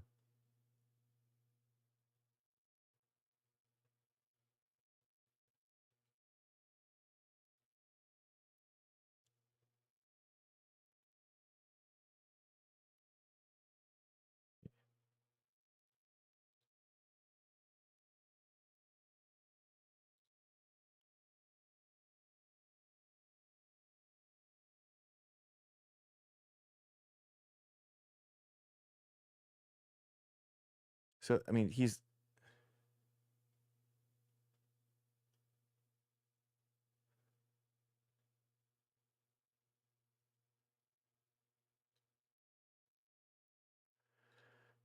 here. I mean, here it is. Closing the Department of Education would provide children and families the opportunity to escape a system that is failing them. Today, Americans' reading and math scores are near historical lows. This year's National Assessment of Educational Progress showed that 70% of the 8th graders were below proficient in reading. The federal education bureaucracy is not working. Closing the Department of Education would drastically improve program implementation in higher education. Um, Ultimately, the Department of Education's main functions can and should be returned to the states. So, I mean, are we really? I mean, he's obviously trying to shut it down. I mean, he hasn't completed it, but he's trying. Oh yeah, Joey had some family stuff. Sorry, bro. Blame me. You agree with everything that we read? Yes. Yeah, exactly. The stats, but the whole prerequisite was that he's he's closing the Department of Education because of those things. So that was the executive order from the White House itself. So I mean, I'm literally like reading from Trump himself. So like there it is. I mean, he auto penned this, so I guess it's not legitimate, but whatever. So there that's.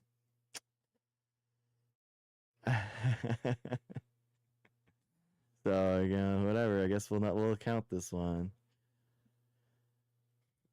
I know, it's so bad, dude. So bad.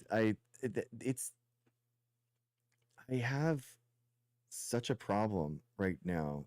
It's crazy the amount that Trump is doing, and it's like you could be reading Trump's words, and it's like, nah, he didn't say that. No, he's not doing that. Like he's talked about this a lot. Like, how are we just like politics junkies, and we're like way over the fence, and these people are in like these alternative social media realities? I don't see how it's so obvious to me. It's like it's actually gaslighting to me, like for for real.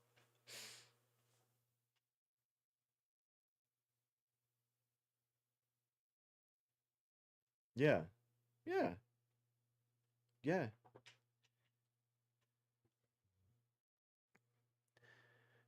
I mean, like even with my own like thing, right? Where I'm like, it we're trying to beg for to get into this school for my third, and we don't even know if we can get into the fourth. So I am like, why can't we just choose to go to the school that all my class, all the people on our street, we're literally like one side of the street is one school, and the other side of the street is our next door neighbors across the street or another school district. And I'm like, are we really not going to be able to get them all in? And it's it does it does feel like when you're on that line, that dividing line, it does feel a little arbitrary. And I do think that like how close you are to the other district or something should have some say in like whether or not you say you go But even in those gray areas, then those are all going to choose probably one.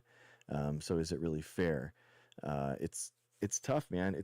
But in reality, it's just so obvious. The answer is just we need to fund education. We just haven't done that.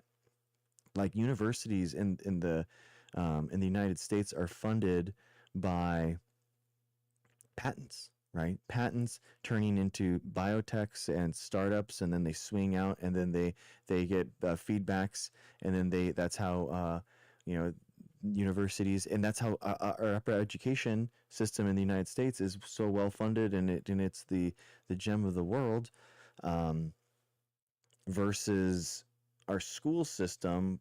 K through 12 is so poor because we do not fund it. We do not invest into it at all. And then we're like, why are they doing so poorly? Well, it's like we never invested in, we never actually cared. It's like,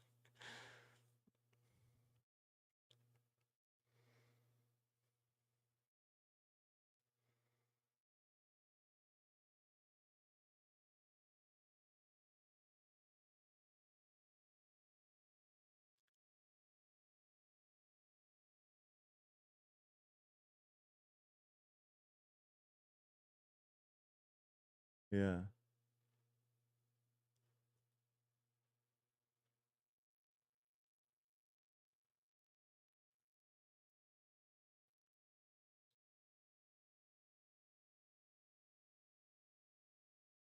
Uh-huh.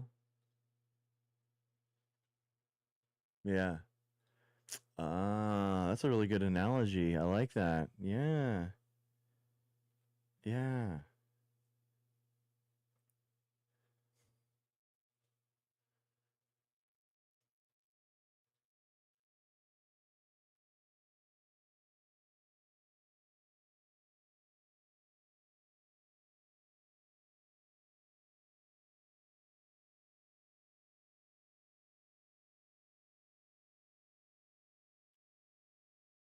Yeah.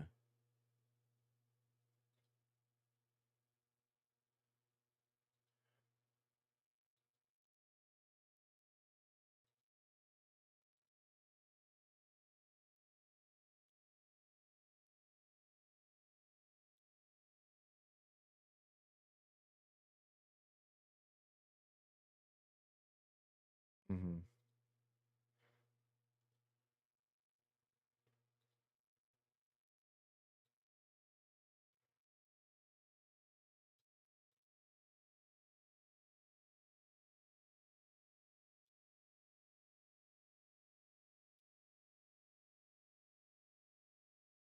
Yeah.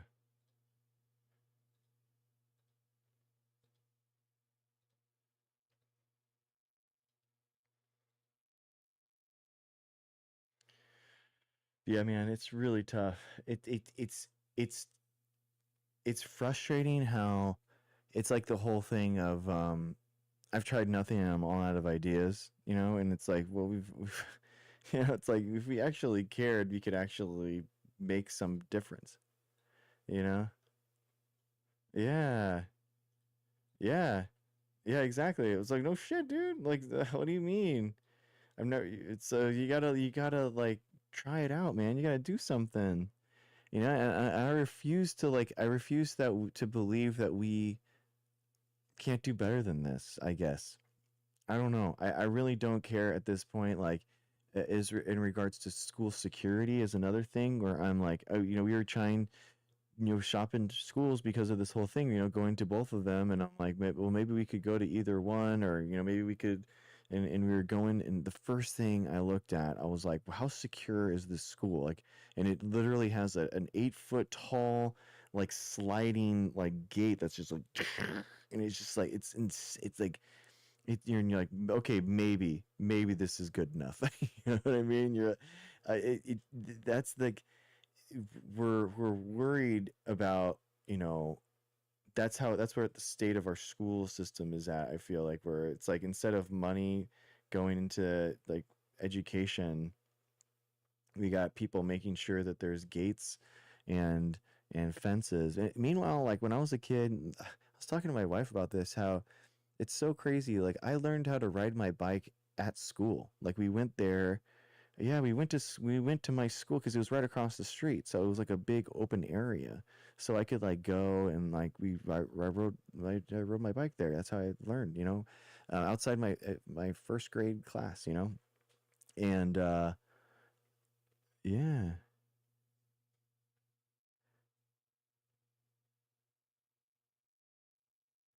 mm-hmm, yeah.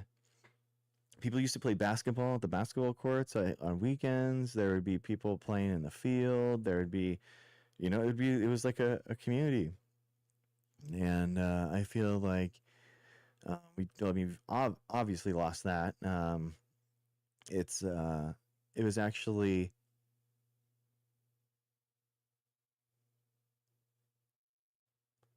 yeah, yeah. I mean, I was definitely grew up in suburbia. I mean, they did put a fence around the school, but it actually wasn't because of anything after Columbine. It was because of if someone like accidentally ran down there's a hill nearby, and it's like someone could go into there, so they were like, we need to make sure just in case the out of control car doesn't go into the field while the kids are there, so they put that up. So um anyway, it's just I don't know, man. I really, it really frustrates me, the ability,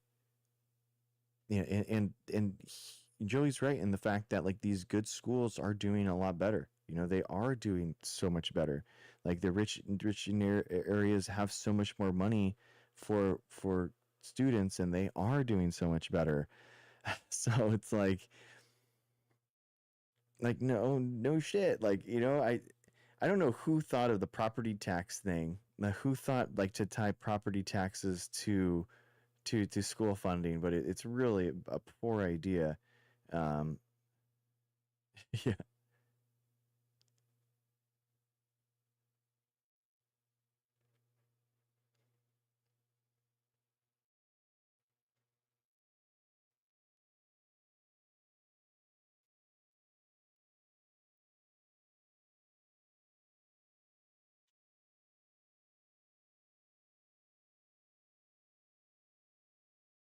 yeah,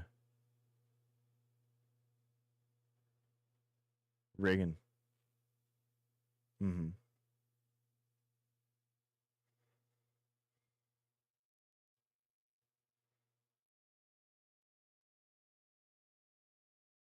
Mm-hmm.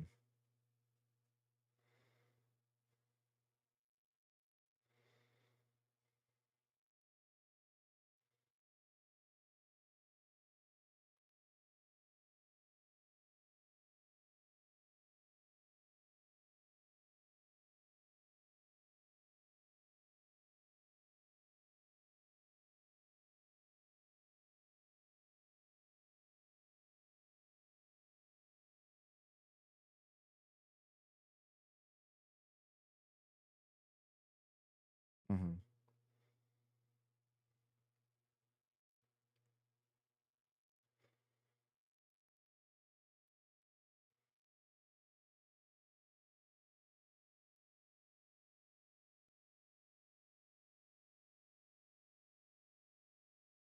Yeah.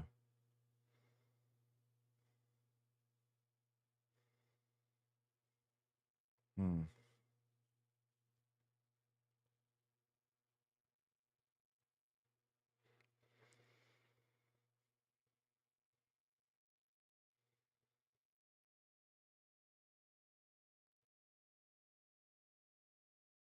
Yeah. I guess like if I mean, the idea of it being like I mean, property taxes are what you pay on the house every year to have that property there, right? Then that's the idea that the as the property value rises, then you have more money going into the school, um, and then, but like we pointed out, like as you have a richer neighborhood, your taxes on a higher amount are going to just be more money for that school district. So it's like how do you square that? And I think the No Child Left Behind was kind of like that George W. Bush tried, but that was like a national testing curriculum, right? So then now, exactly, so tests in order to do that. So now everyone just takes the test, teaches to the test so that they can get funds, and you know that's its own set of problems. So you really do need like more money going to the worst performing schools, not the best performing schools, which is kind of inherently the problem that we keep running into. Um, it's just it,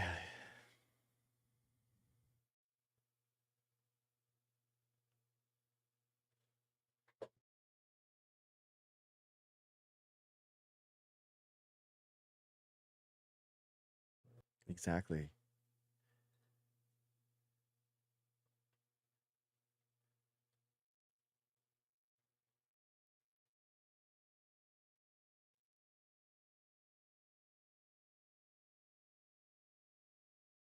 Yeah.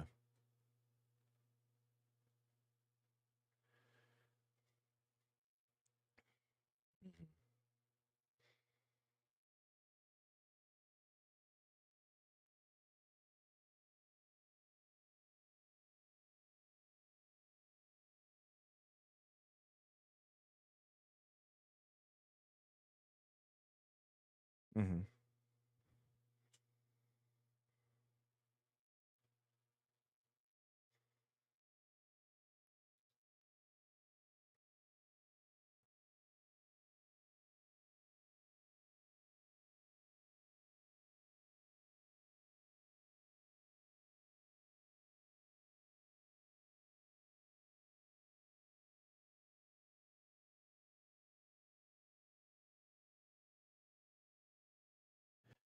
I think this is like I think what you're talking about, like what we are getting to. I think that like genuinely, I think fixing this is like the heart of the future of the political party that will win and dominate in the next 20 years, because it is so bad. Like and it's frustrating. I didn't realize, and I'm part of the problem, right? I didn't realize how bad it was until I had kids, and then I'm like, oh wow, like and it kind of, it does suck. Like it does suck if you don't have kids. You're like, well, why should I pay more taxes to do this educational stuff? Like I don't even have kids myself. Like why, why am I investing so much money into this? Um, and it is part of the, part of the problem. But I think, one of those rising tides lifts all boats kind of thing. You better the economy, you better the jobs attainment, you decrease crime. There's a huge second order effect of increasing schooling, putting money into schooling, um, and I think like, because schooling is tied to so many specific problems that we're seeing, right? Which is like, for example, like kids don't go to school 8 hours a day, so that you have to hire a babysitter, which is $1,000 per kid a month, because you need someone to fill the time between freaking 2 o'clock. Like you're dropping your kid off at 7:30 at the bus, and then you're picking them up at 2 o'clock. So it's like you can't even work a full shift, man. Like so then you're having to pay someone to pick your kids up and then fill that extra time. And if it was already a lotto to get into the school, I'll tell you right now that the after school program is like 30 kids, and it's impossible to get into. There's no way that you're doing that. So we're talking, and like, you can't do sports at, at a kindergartner. So it's like there's a huge problem here. Like this is where daycare is so expensive for parents. This is why the education system is failing. This is and it's so fundamental, man. I genuinely feel like this would be such a huge, like making like uh, genuinely, I think free childhood daycare, and the 8 hour 8 hour a day schools, and we fund, schools more. I think we should just double or maybe even triple the salary for teachers across the country. Just straight up, like every single one, just straight up triple it, because we need more people going into these professions more people like at the top of their degree, not just kind of like, it's just the best of the educated people should be going into teaching the next generation. I mean, that just makes sense, guys. That just makes sense. So, yeah,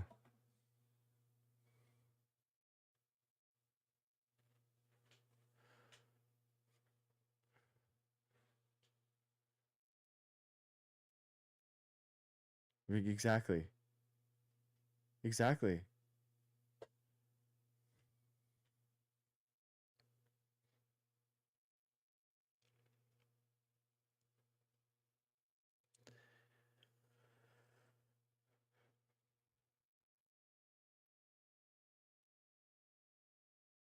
Yeah, exactly.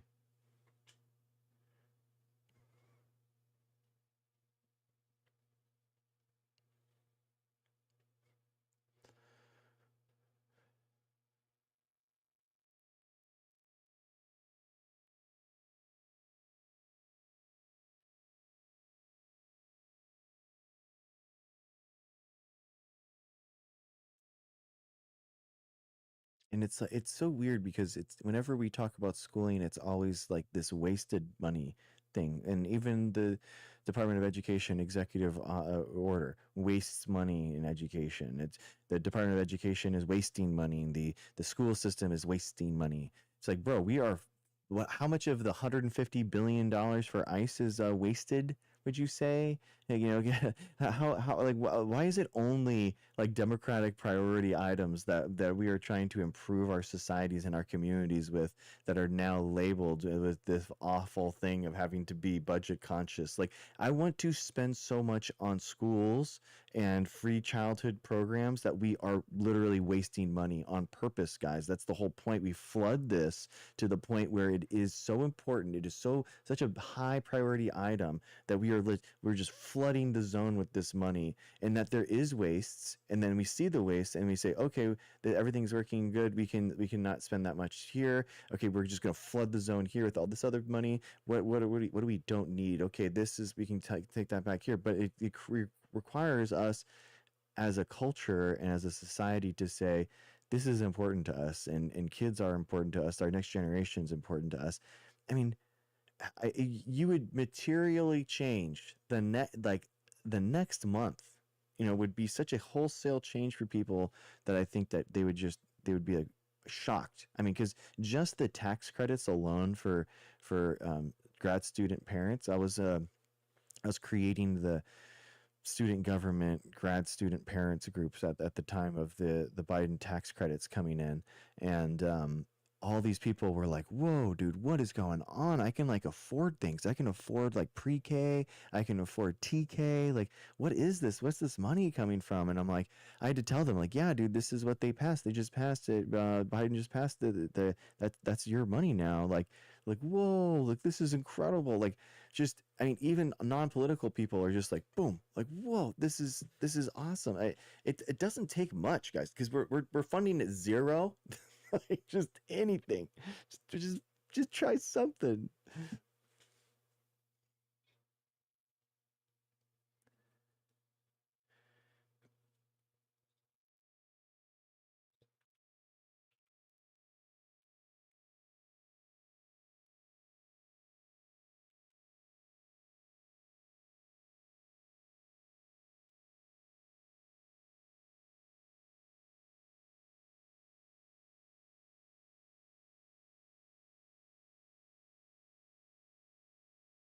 Yeah.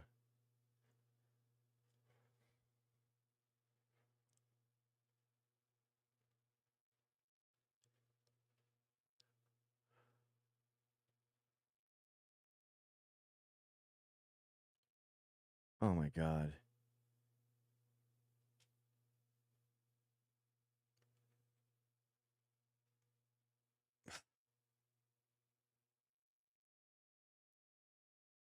Oh my gosh. God.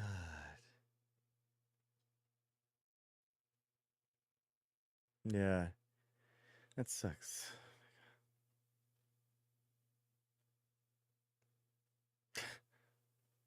It's crazy, dude.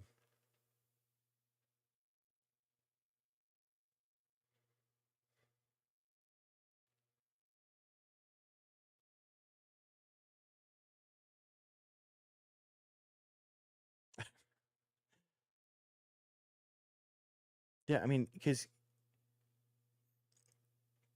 at the end of the day, like it's not Alabama versus Georgia for best test scores. It's not Florida versus Washington for math rates. You know, that is the competition that is sold to us. That it's like each of these states are like battling to figure out what the best education plan is, and we'll figure out what the best is, and all that. That's not how it is. Yeah, that's not what's going on, guys. What's happening is that people from Alabama are being graduated into a world where they're having to compete against like everyone against the world, guys. It's the entire internet exists in that ring that you step into. You are a global player now. It's not just Alabama you're fighting against, it's or the United States. It's everywhere in the world. And then now those people that don't have the background education in science, that don't understand how evolution is going to work, or you really think that they're going to get a biotech position as a research associate trying to do directed evolution? Do you really think that they could handle that? They don't even understand that evolution is something that exists in the world, and that's a mechanism that we use in the lab. They don't even think it exists. But now you think that that person from Alabama is going to be able to compete against someone else that's going to be fighting for that research associate spot? You're out of your mind. You've just doomed that kid and that person, that adult now, into what? Like what are they going to do? It's insane. Yeah,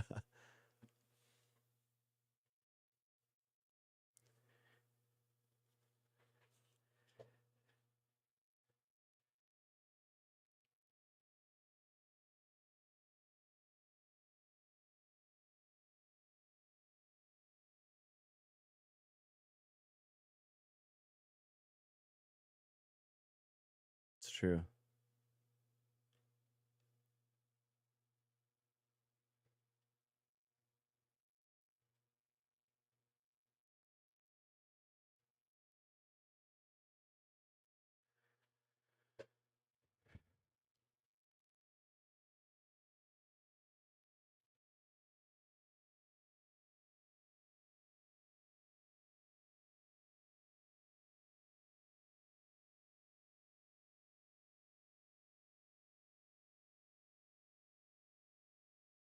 Yeah,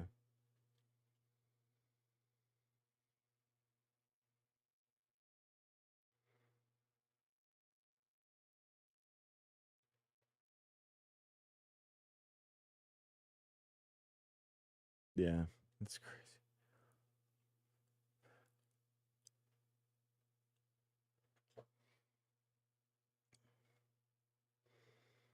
It's sad, man.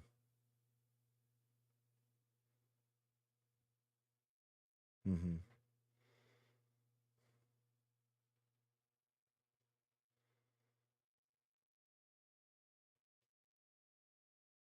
Mm-hmm. Yeah, it's exactly. It's very embarrassing. Like, where's our patriotism? Where's our like the ability invest into the future, invest into like one another? I mean, I hate to say it. It is. I feel like it is again one of those one-sided issues where Republicans uniquely are like, don't become educated because you're going to become a lib, and that is why they're at war with the Department of Education, and specifically Peter Thiel and them, because they feel like academia is the intellectual deep state, and they don't want to have to wrestle with the morals coming from academia saying that there shouldn't be billionaires. And Peter Thiel et al feel like the world would be a lot better if they did have $1 trillion as opposed to $200 billion. And Peter Thiel feels like he would, because he hates having the same cell phone as us. He hates driving the same roads as us. He literally talked about this in the Rust Outfit thing. He was talking about how the difference between the 1930s and the 1850s versus the 1950s to today. And he's like, the 1850s to the 1930s, there was aviation, there was like electricity, all these huge huge deployments and huge exponential increase in life and quality of life. And he basically feels like he doesn't have that. He is not living in kind of like this Star Trek world. Yeah, like literally, like he's using the same technology as the plebeians, and like that he feels like if he had hundreds of billions of dollars, he would have the impetus, of course, in his mind, in order to fix these problems, right? If I had hundreds of billions of dollars more, I would invent that car. I would invent that phone. That and he's being constrained, and society is being constrained. So that's why they're attacking academia. That's why they're trying to dismantle it. It is so narcissistic that only a billionaire could think of and be that gluttonous that they want not just a piece of the pie but every single crumb of it.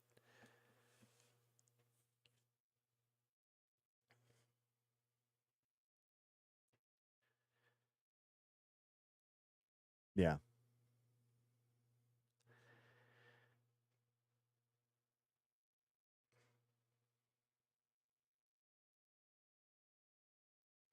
Yeah.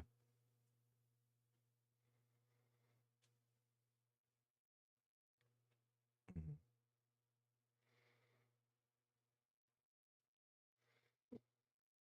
Hmm. Exactly, literally.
don't, don't listen to him.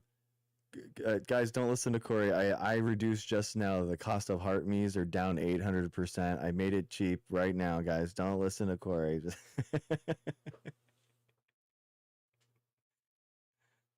Yeah, exactly. Just right now. Just right now.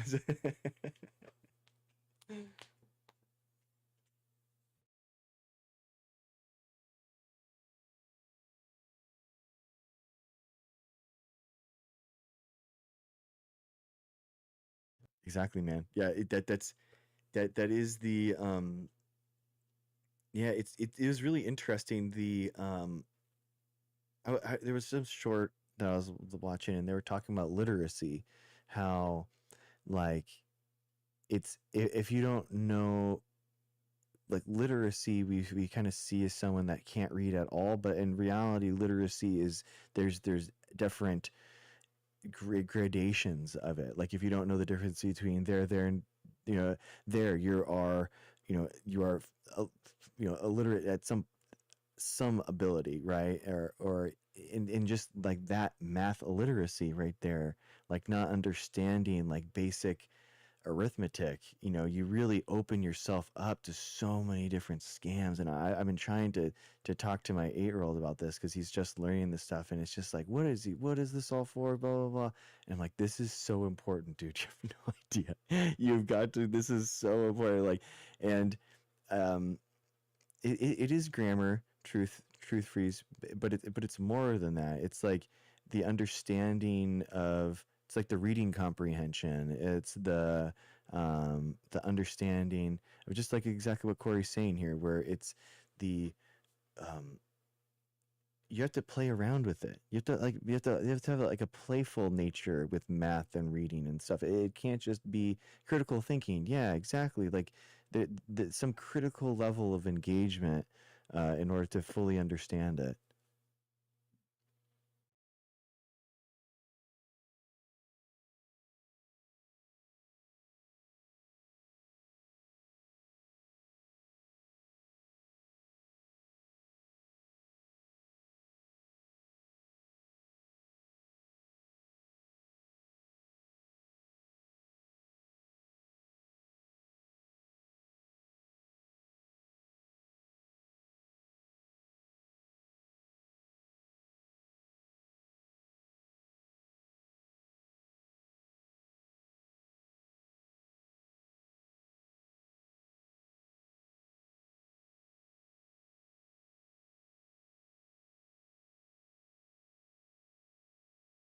Dude,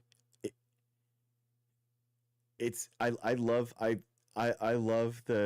friends in chat that like the debate space on TikTok. I love and appreciate you, and I love a good debate too. But it is very comical to me. I'm like new to TikTok, guys, and like I come from like these Twitch and YouTube debate spaces in 2021. So Prime Kai's like is someone that I've known for like he's existed on Twitch debates, guys, for like 10 years, you know, like legitimately. He's one of the original Twitch politics streamers that helped like set the course and really set the stage for a lot of these like the original 2016 MAGA debates online and like really exposing these guys. Like Prime is like legit.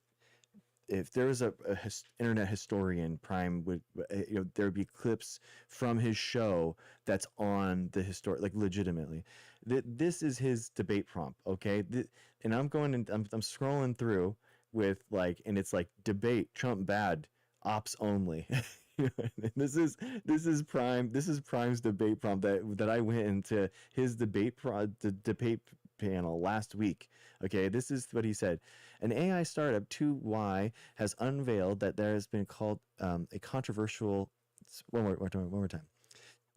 An AI startup, 2Y, has unveiled what has been called a controversial service, to say the least.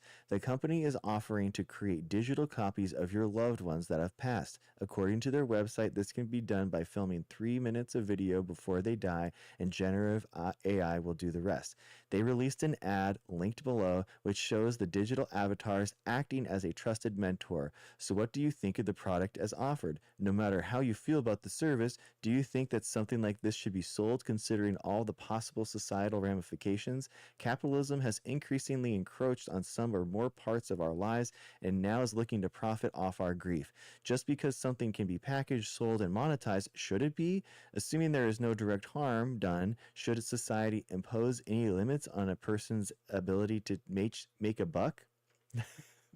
That's his debate prompt. It's like I'm like, and then I'm going through all these debates on TikTok, and it's like Trump best, Trump win, Trump lose, Trump bad, Trump lives, and you're like, I'm like, guys, like we can like you think of something a little bit more, and then it is funny where like I'll go in and these guys just go in on each other so quickly, and I can understand now. I can understand why people, yeah, I can understand why people go here and they're like, what is going on here? Why are you so weird? And I'm very weird, I guess, comparatively. But they had like as soon as they say something, it's just like, yeah.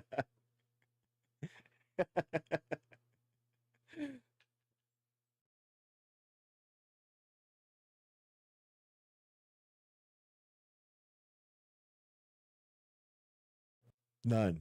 No nuance. No nuance. Strong words, short sentences.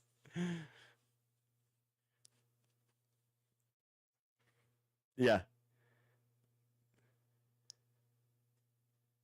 Yeah. That's like a his prompt is like a 10-page essay in a sociology class. You know, that's like a that's your final essay. Yeah. Exactly. Make sure you cite all your sources.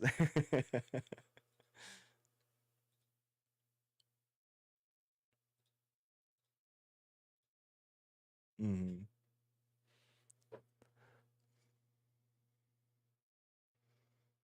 Mm-hmm.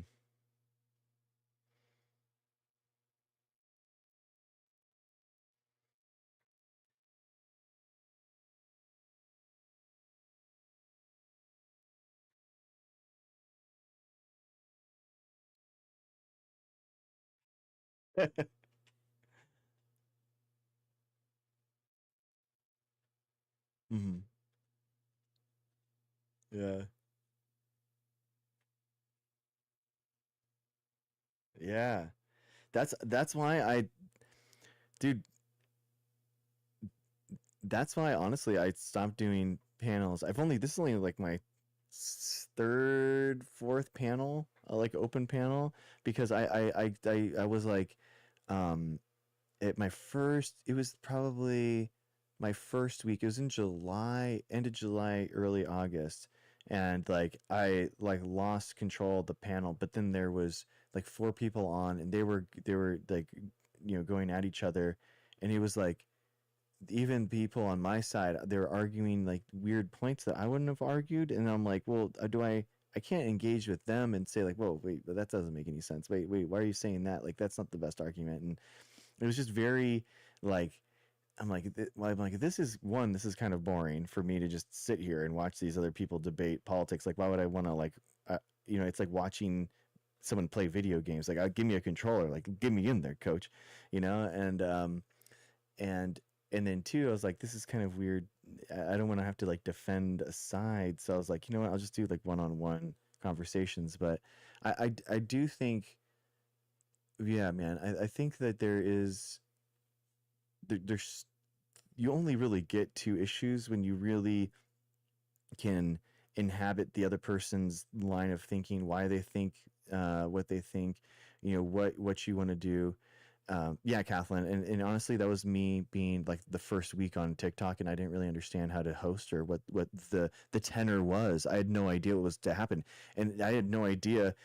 People are so heavy-handed as their hosts. They're just like boom, boom, boom. You kicked out. No, no, boom, kicked out. I'm like, whoa. I would never would have even thought to do that before. I still don't even. I don't think I've ever muted anyone on my stream, like ever. You know, I don't think. Yeah, I don't do that. Like if you're just being like not doing that, then I would just kick you. Like, why would I just like try to mute you? Like, you know what I mean? That doesn't make any sense to me. Yeah. So, but anyway, yeah, it's very interesting. Yeah, yes, Heather. Yeah,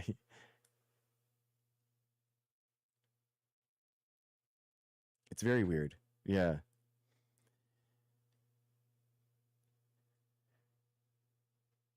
yeah, dude. Exactly, dude. That's wild to me. So people are like some of these hosts are like they're hosting the political panel, but they're like doing their job. So they're doing their like actual job. They're like one of them was like a cleaner or something. So she's cleaning, and doing house cleaning, and then like has that panel going on her phone. She's not doesn't have her camera on. She's not engaged with it at all, but like just has it going, getting paid on the side, listening to this debate. That's kind of like interesting. It's like, wow, this is a weird. That's an interesting culture. I thought so.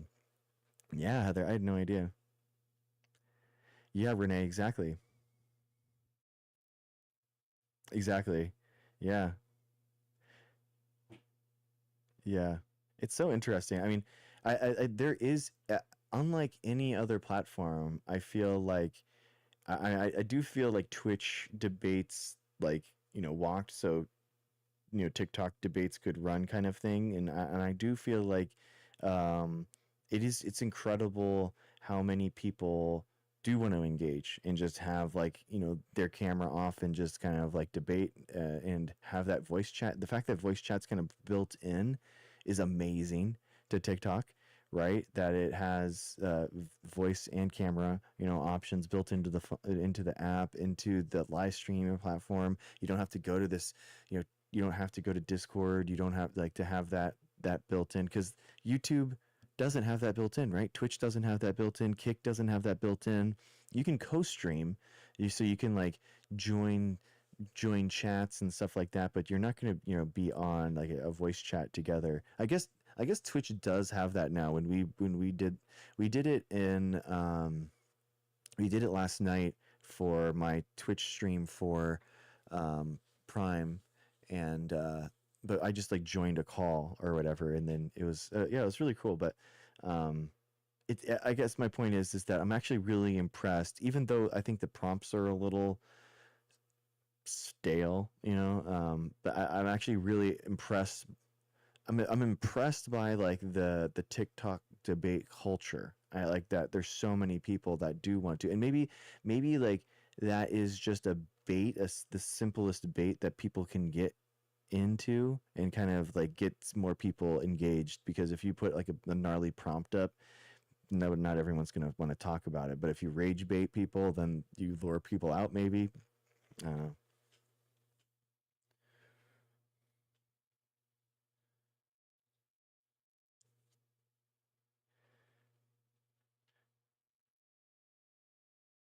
Yeah, exactly. And they stay too. That's what I didn't realize that, like, and like people will just have a full panel and then they'll have one-on-one conversations with one person down the line. So then it's like it's genius, because then it's like you get all the followers for all the people that see that they're in a call, but in reality they've been on mute for the last 30 minutes. They haven't said anything. you know? HC Kelly, how's it going? How's it going? What are your thoughts? Hi.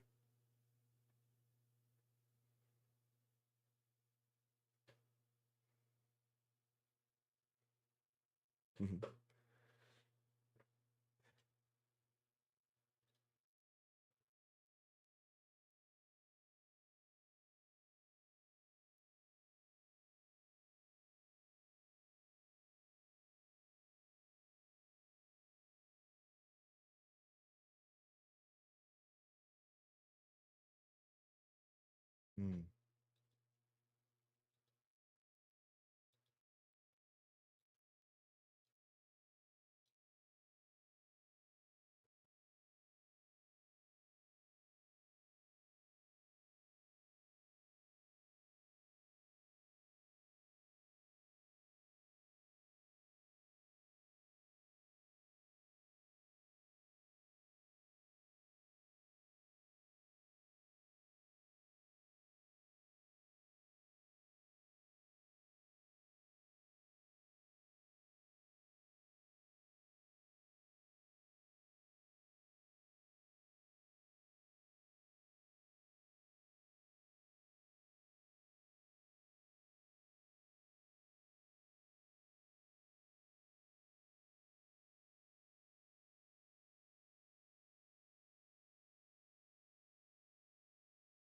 Nerd.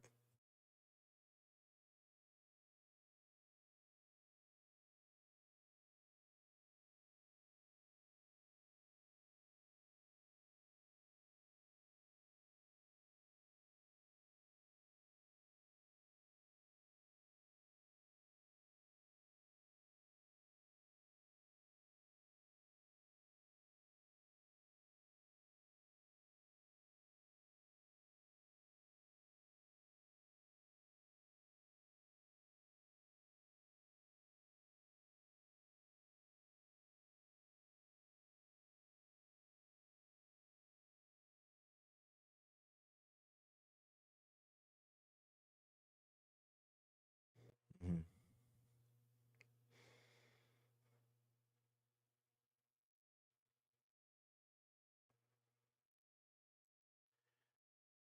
So it's interesting. So HC Kelly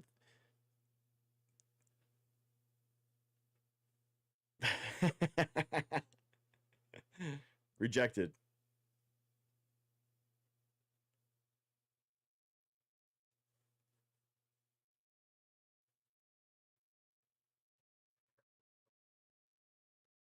Yeah. I mean,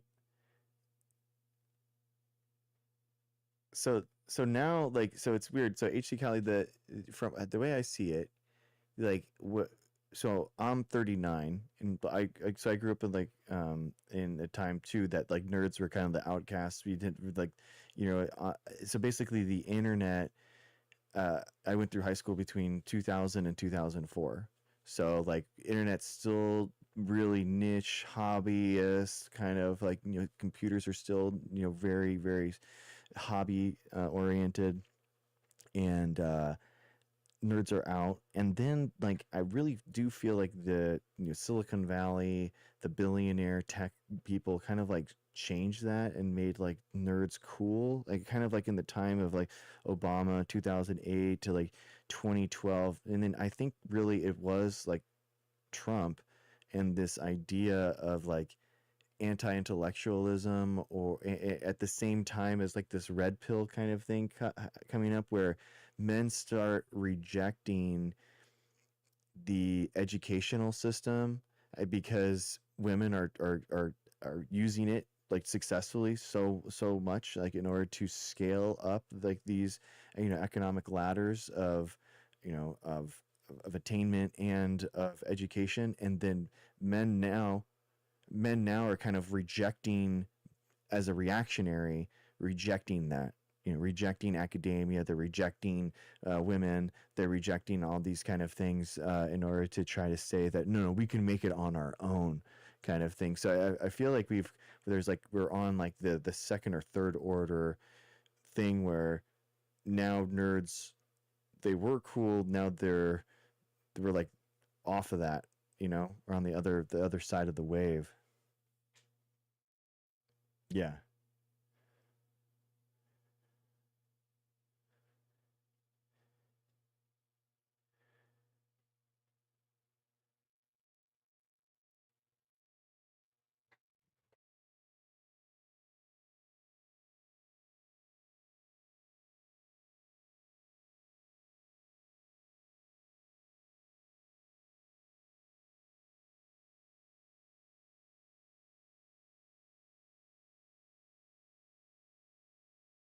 Assalamu alaikum. Damn. God.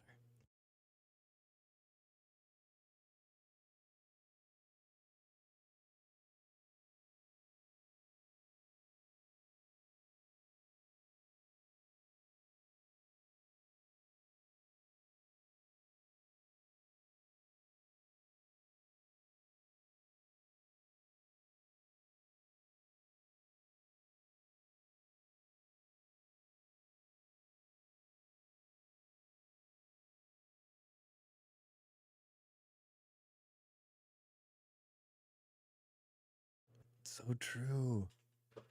It's so like, and these are the rugged individuals. That's what I don't understand. That's what's so wild to me. Is like, where was your rugged individualism now when it comes to you to actually like engage and learn something, And it's like, like especially when you have all these ladders that are available to you, and people are just being stubborn, and they're just being like willfully ignorant and arrogant on like, oh, I don't need academia, like, well, that's like that, whatever. Like if women are going to use these as for economic development, then I don't need it at all.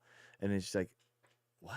Like why would you reject all of academia because of like women are just like going to school now? Like what's like, is that really bad? Like exactly, like literally, it's like, what? Like that is it's so wild to me. I don't know, it's anathema. I don't understand it.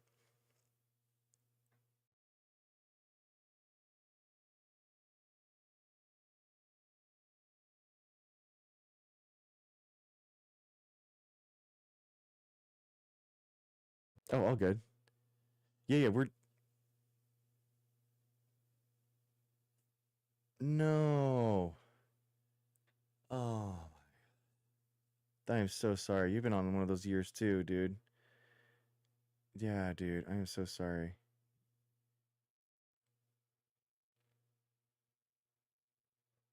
Oh, oh my gosh. I'm so sorry.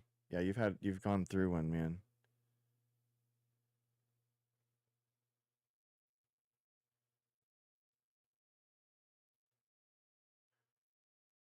Damn.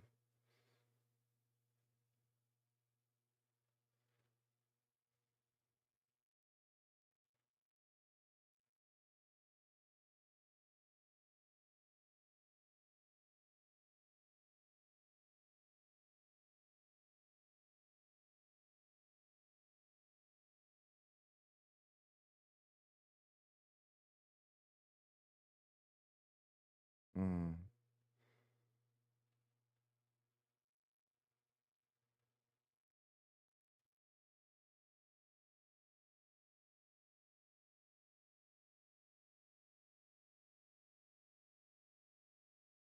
Oh my gosh.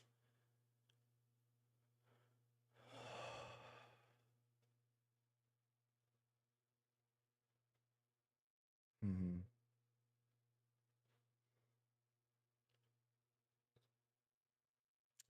Oh man. I'm so sorry.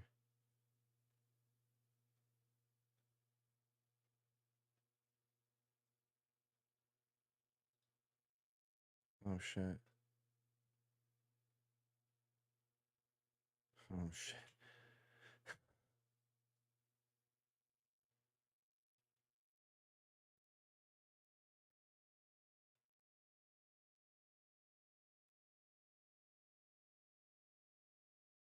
Oh no. I'm so sorry.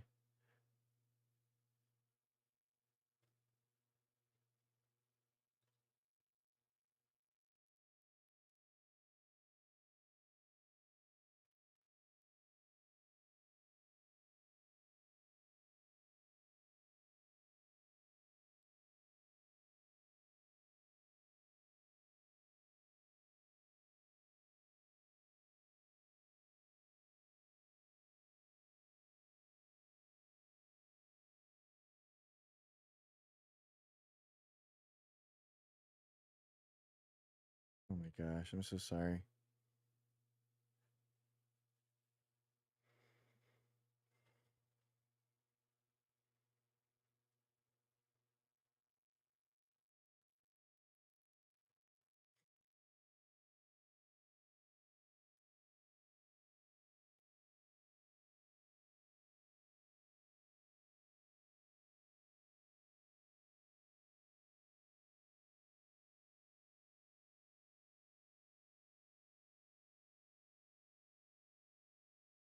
Damn, dude.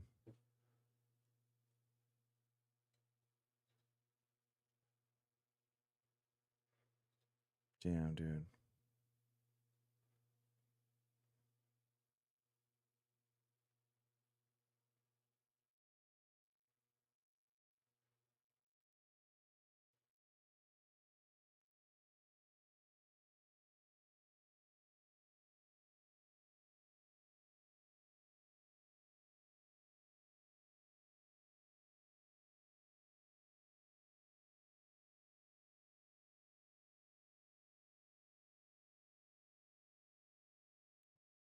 Yeah, I'm so sorry, HC Kelly.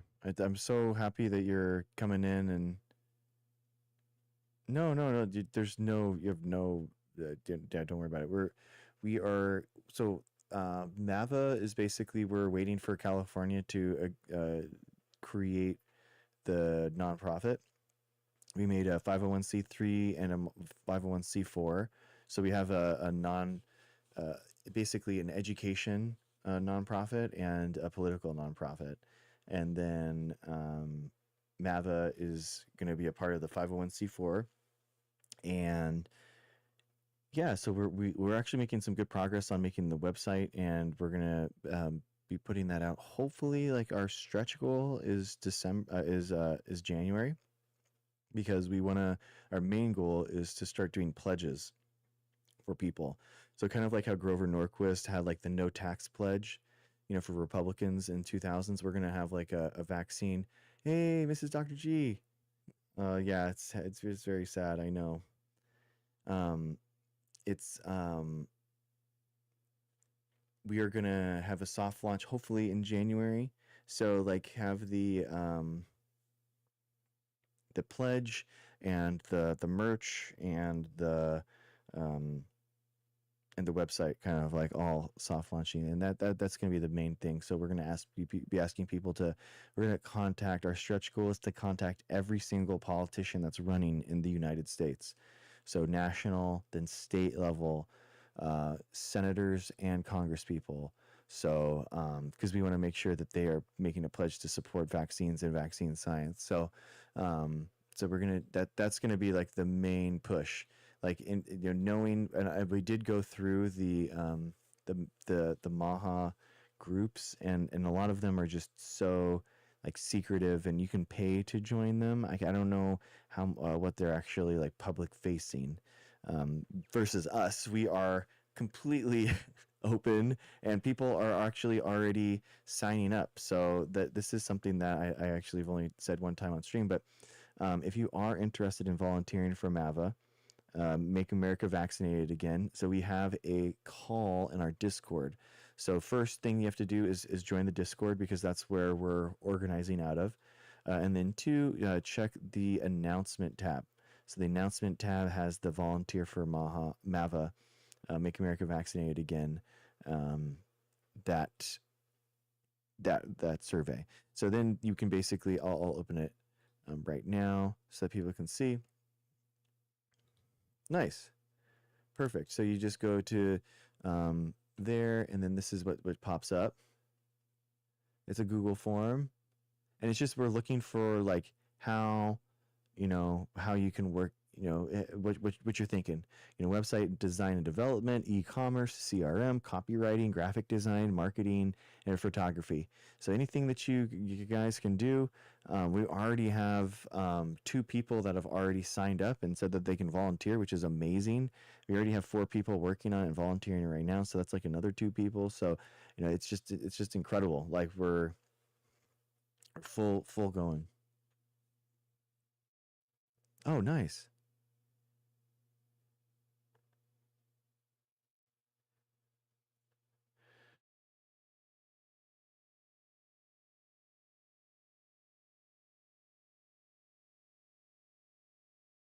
That'd be awesome. Yeah, if you could find that, sign that out, that'd be amazing. What's Care Two? I don't know what Care Two is. Hazel is the leading largest social media network for good, a community of over 40 million people. Oh, okay, cool. Okay, I had no idea. Yeah, I can put that on here. Yeah, we're trying to. I mean, once we get going, we have yeah, we're just gonna like see what's going on. So that's really the impetus and the main push. They are trying, the Maha groups, the anti-science groups are trying to push stuff, but they're not in until January till June, and I don't know if a lot of these bills are going to be reintroduced, because it's going to be an election year and they're super unpopular.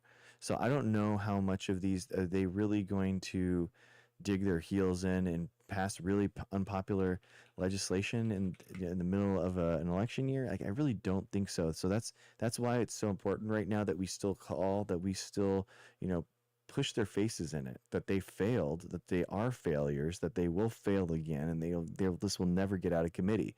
So we absolutely push their face in it, and yeah.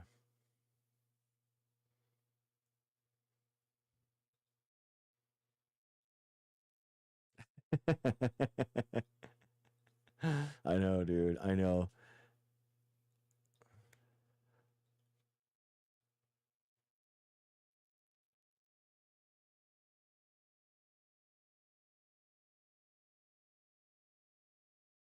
Yeah, exactly.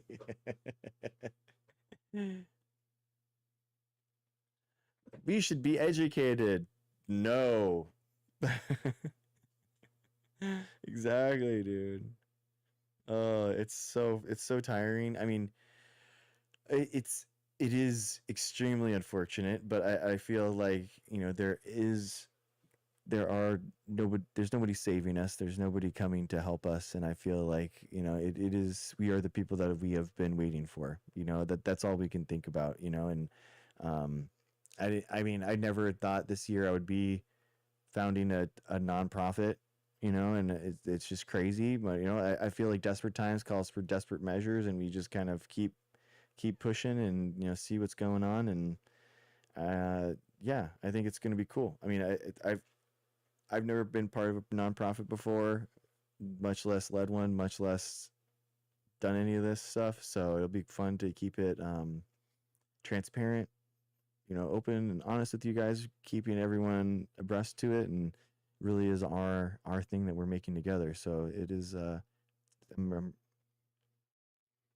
Yeah, yeah, exactly. I'm blown away. Like, Grenade, Island Time Soap. Those are we're like this the main board right now. Bare Necessity's doing awesome. She wants to do a lot of the CRM and the marketing stuff because she's amazing at all the political actions. So we're giving her HubSpot.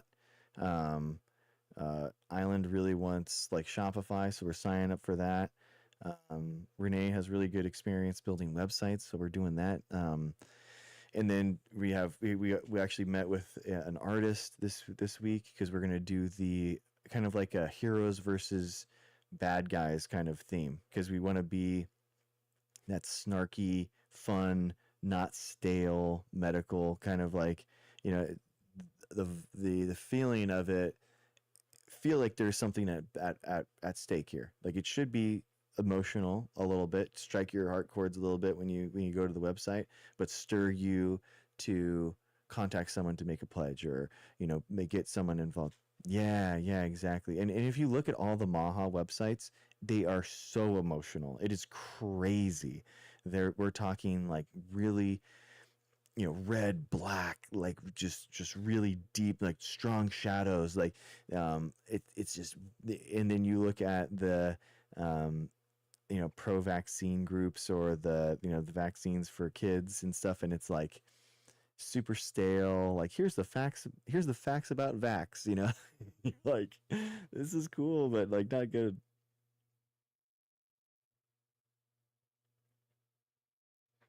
Yep.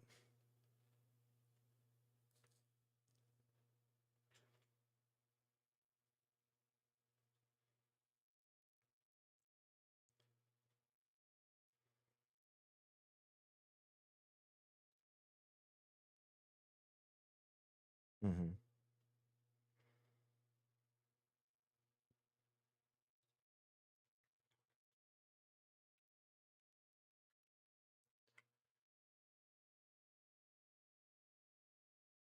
Hmm.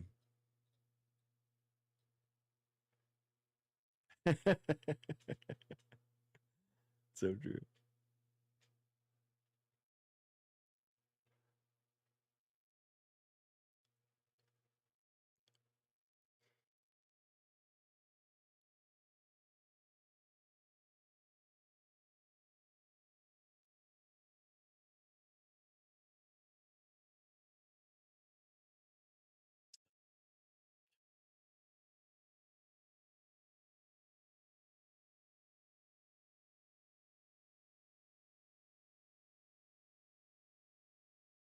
Hmm.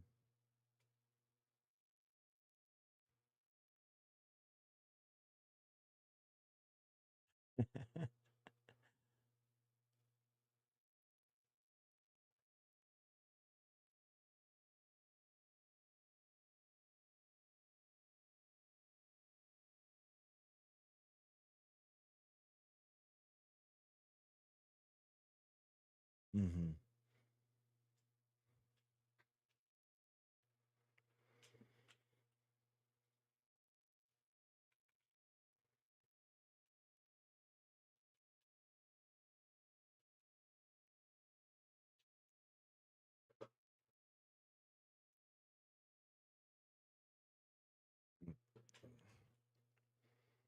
That's wild. Guys, Bare Necessity just did 8 more emails. That's up to 823 political actions. Those are actions for emails, phone calls, guys. Three, two, one, boom. And guys, if you haven't been, I'm telling you, action.drgregshow.com. And if you haven't been, this is the new action center that we have set up. So we have it all set up by state now. So if you contact your home state's reps, it's like 10 times more powerful. So we wanted to, hey, I live in Florida. What can I do? Boom. Now you go to Florida, the Florida tab. Now all the bills are all tracked here for you. Tells you where they are because the session has left, right, for the holidays, and they're going to come up on January, and they're going to try to pass stuff between January and June.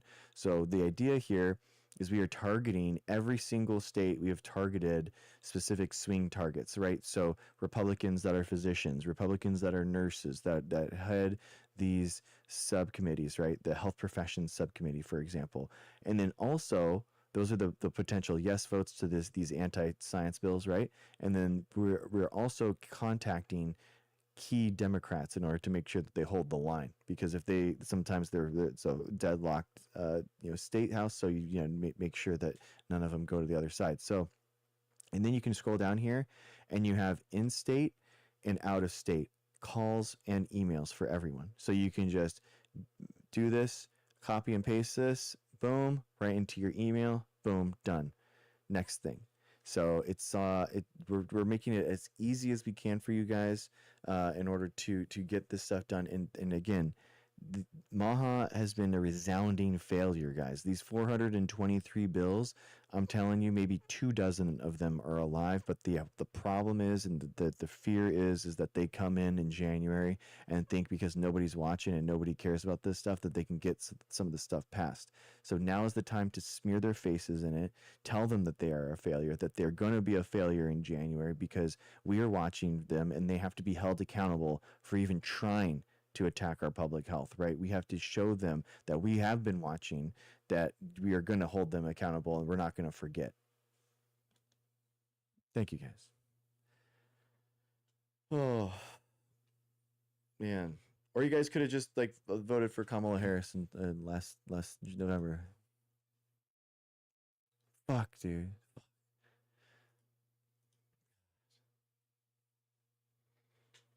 Yeah. Yeah, she comes in here. She's a fan.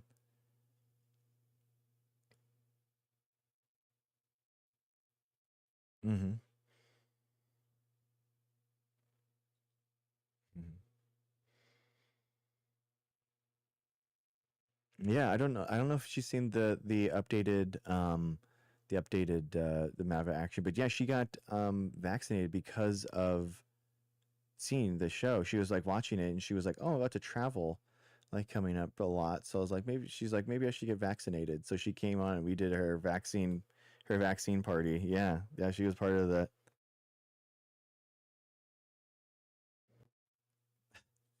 nice.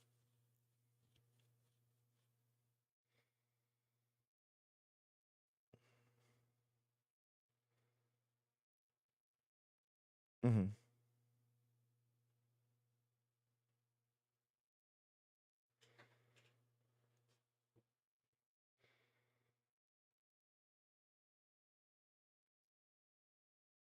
Yeah. Yeah, she can be. Yeah, honestly, like I'm going to be ringing all those bells for all my friends on all. I'm gonna send out my birdies for once we soft launch the website and everything. I just want to make sure that it's like we're launched. We have the organization going, and then I can use that like as a, because I'm not gonna get like two chances to like go up there.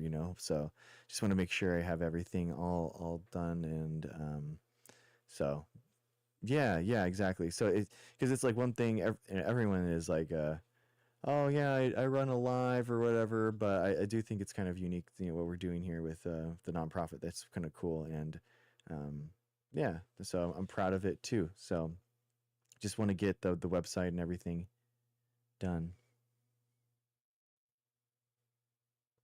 Okay.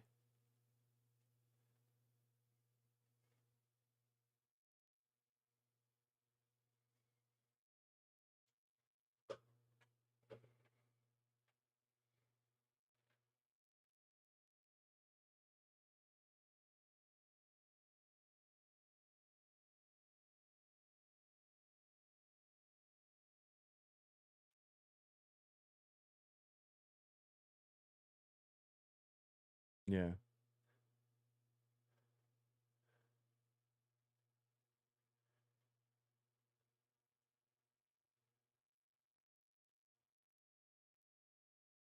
Yeah.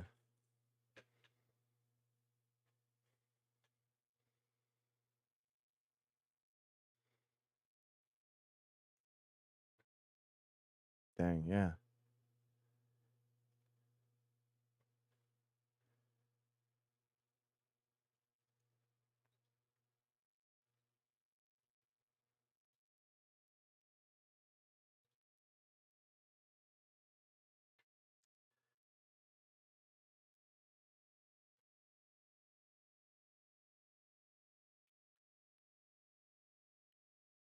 Dude, I love that. That's a good that's a really good line of thinking. I think that the only people that have confirmed to die from the COVID vaccine specifically are the Johnson and Johnson vaccines. That's not even the mRNA technology. That's actually the DNA one that they tried. So it's and it's one of those things that the VAERS database and the vaccine safety, it's like the VSD or something, they all alerted, and that's why it got cut, taken down so quickly. Um, so it's actually crazy because you just said that, and then there was a an FDA memo that just said that was just linked something to 10 childhood deaths to the COVID vaccine, which is, it's like, what? I'm trying to find the actual memo right now. Um, but if it's a leak, then it might not be. But yeah, it's yeah.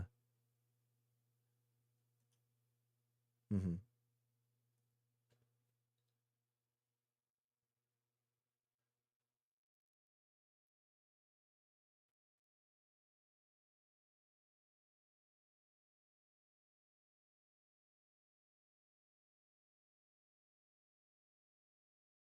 Mm-hmm.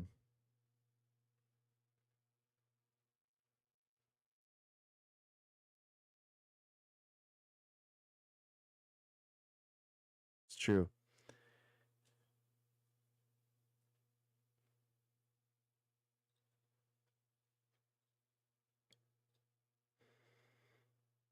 You're 100% right. I mean, that's what I use too.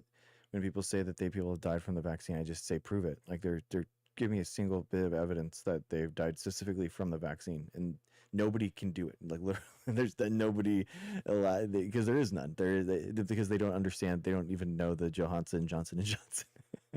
So I actually am giving them an answer that I know. I know what the actual answer is, but they are very, very ill-equipped. It's just it's just like there's people, there's young athletes dropping dead all of a sudden, and it's like that's never happened before, as if like people never died of like weird, congenital heart problems at like 15 or playing football or something before. And obviously people had it's a tragic thing, but it happens. um, I'm trying to find this memo. Dude, you should be like, you should be mandated, if you're talking about a memo, like you should have to link to the source of that memo at the top of your article. Like Reuters, what are you doing? You know what I mean? I don't. It should be banned.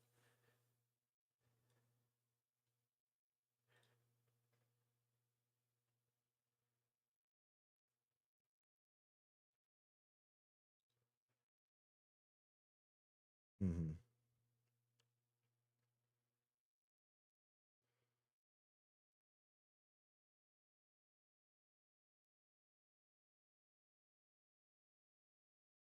Yeah,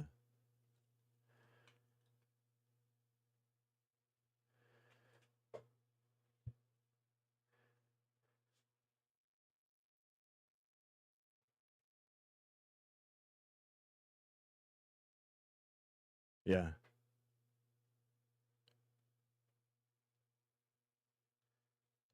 for sure. It's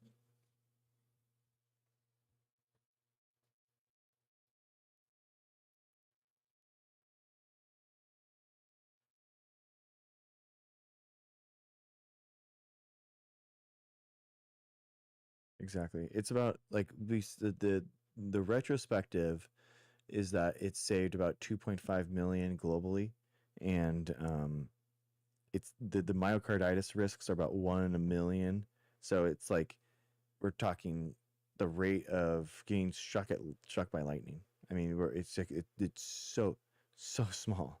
Yeah, yeah, and yeah, it's okay. So I found this is the original source, which is this X post. In an email sent to staff this afternoon, CBER Chief Vinay Prasad says the U.S. FDA for the first time will acknowledge that COVID-19 vaccines have killed American children, which he called a profound revelation.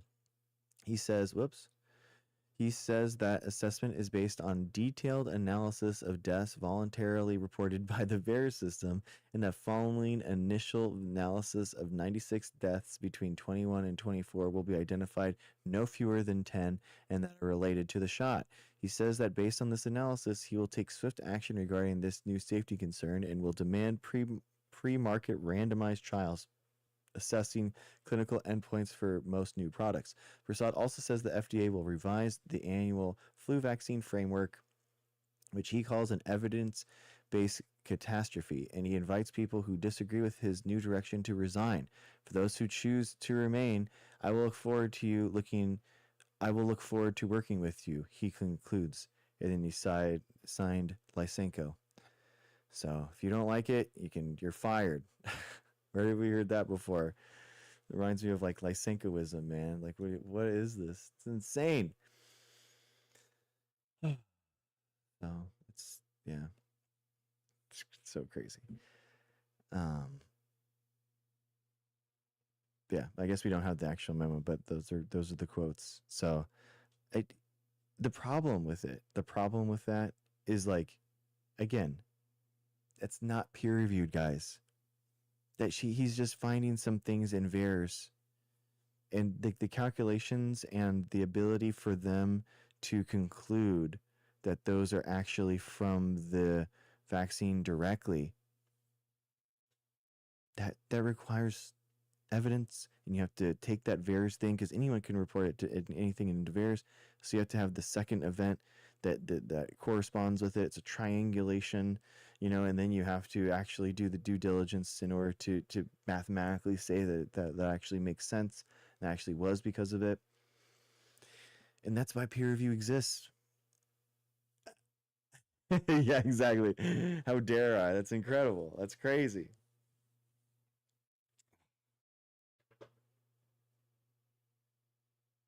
Exactly.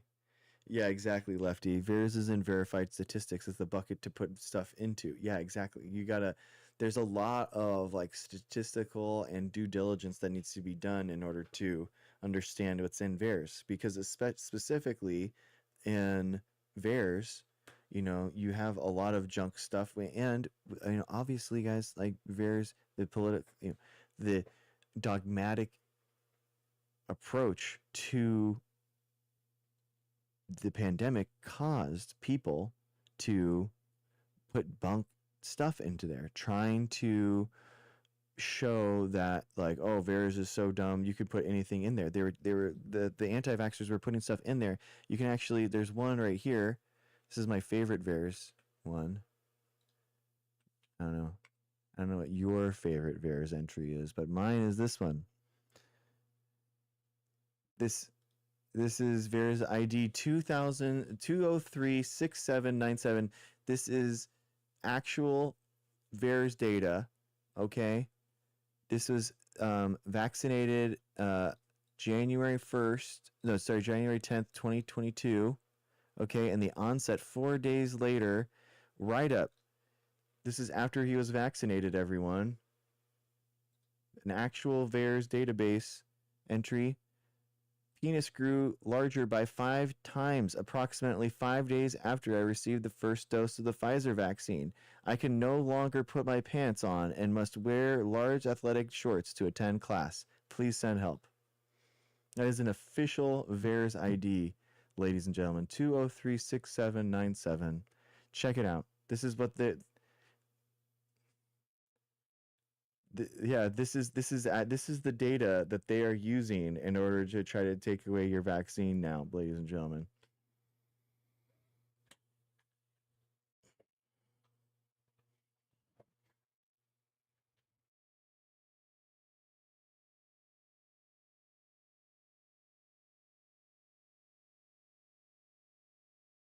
It's a good question. Yeah, like, uh, is it? I don't know. I don't. It's such an. I always wonder. I think that it was partisan before, but it's like, I don't know, man. I think it's like an ideological has versus have nots. Is it a? I don't get it. I don't understand.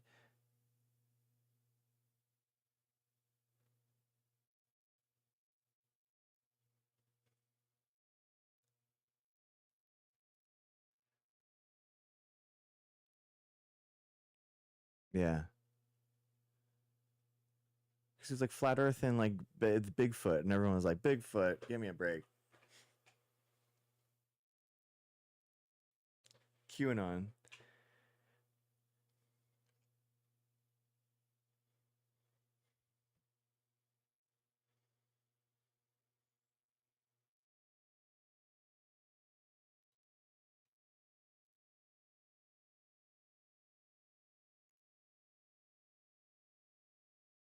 Oh, nice. Hey, we got.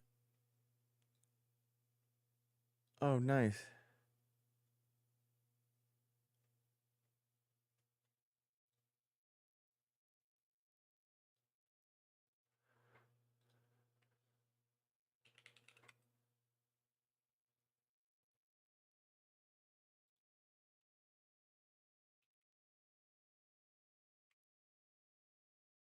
Yeah.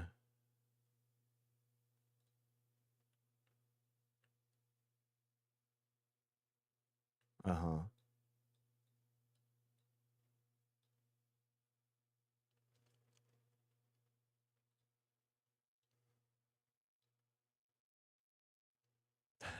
So true.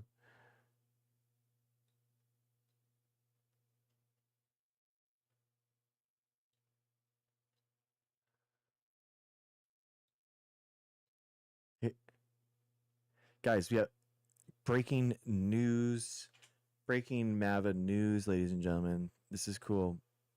Barry just got this email back. Um, Here we go. So this is okay. So this is Mike Prax. Who is that rep? Mike Prax, Florida.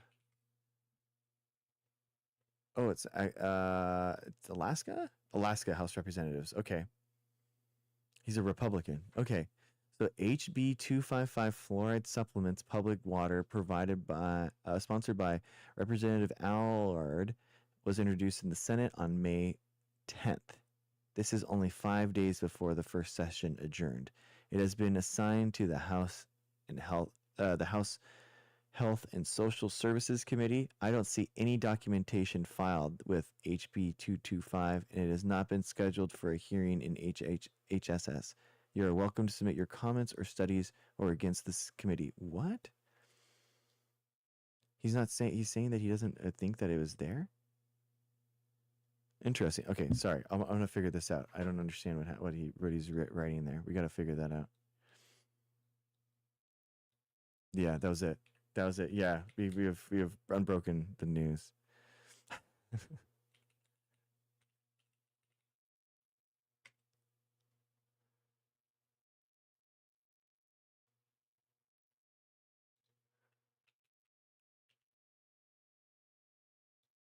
Hmm.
Hmm.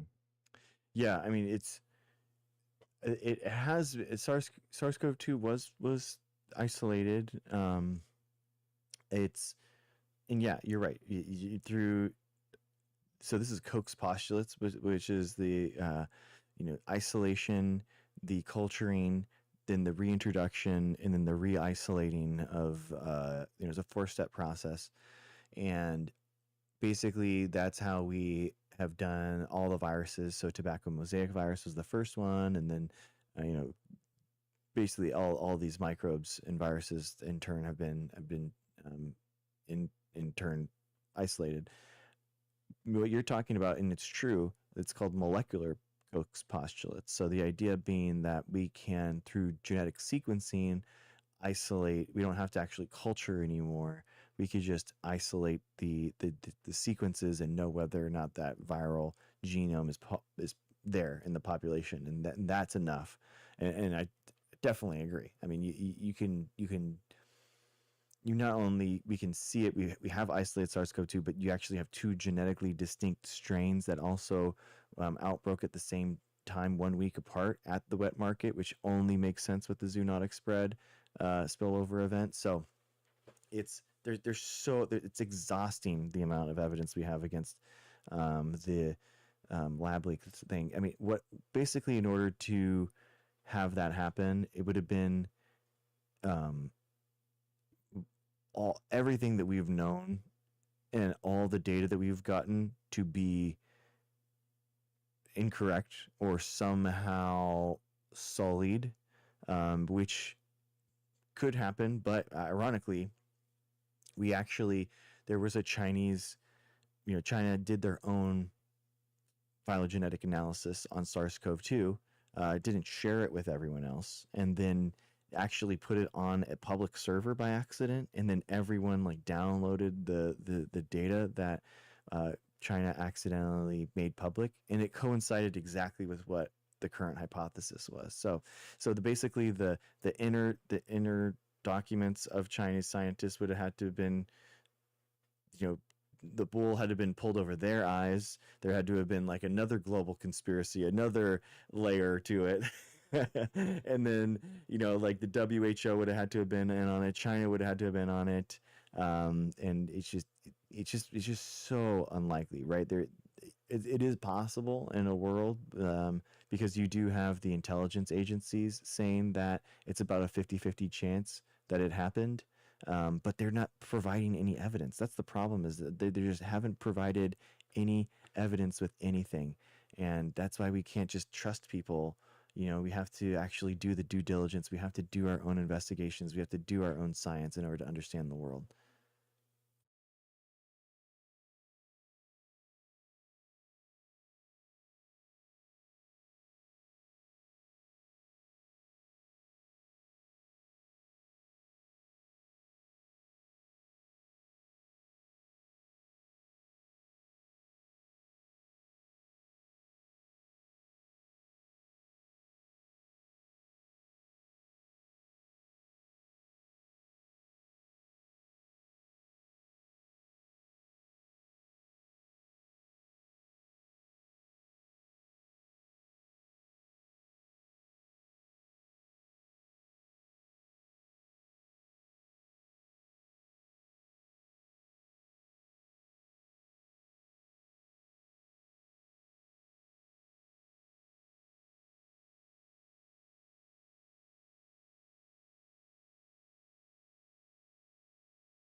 Yeah, exactly. The people that have been wrong about everything are now going to tell us who's been right and wrong this entire time. It's like, how does that make any sense?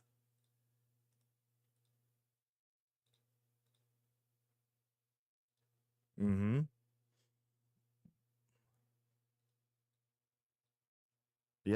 1 month, 6 months, a year, 2 years, 3 years. It always increases. It's the standard 5 year die off after vaccinations. It's like what? Exactly, man. Exactly. Exactly.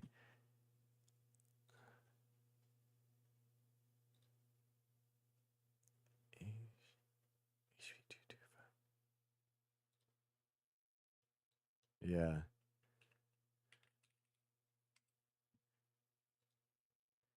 Yeah. It's so funny. Like it really is about um this counterculture punk thing where you can't tell me what to do. So that's why they always ask you, like, how many boosters have you gotten? Like, how many times have you fallen in line? You know, that's it's so funny, man. It's like you're literally privileged to have a vaccine. Exactly. It's very weird.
Oh my gosh.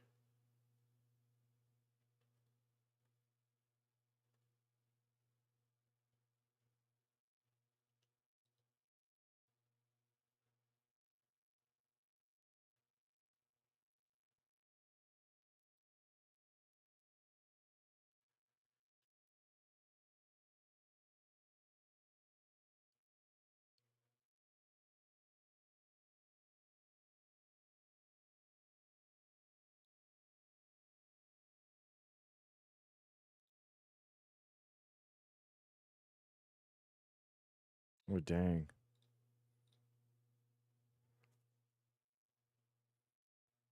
Oh wow.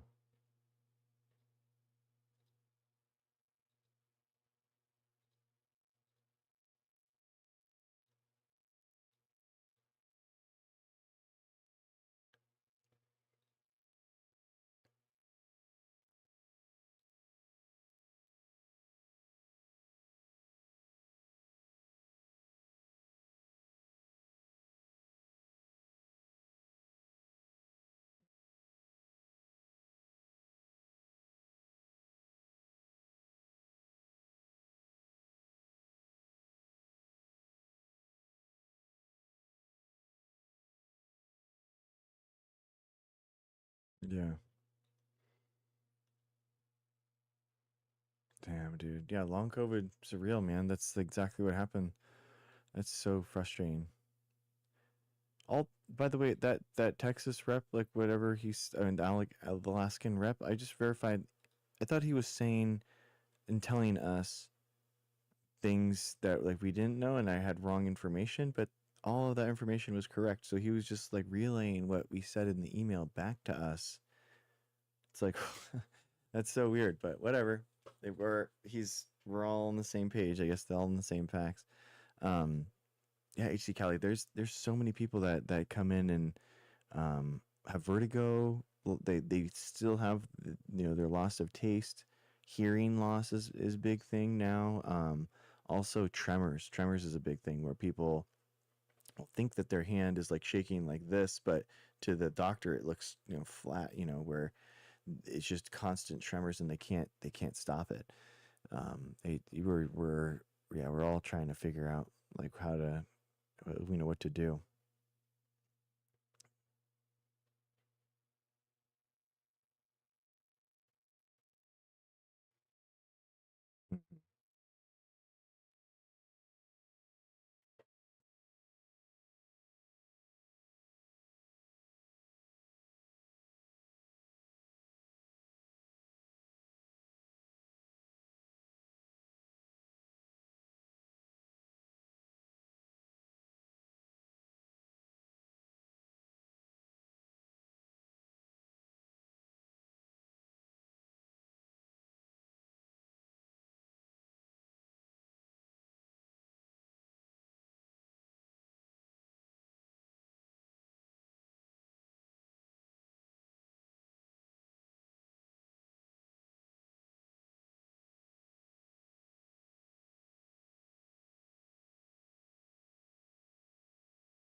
Yeah. Or imagine like long COVID in the face of after you've gotten measles. And your entire immune system's been taken out. Like, what are your chances of long COVID then?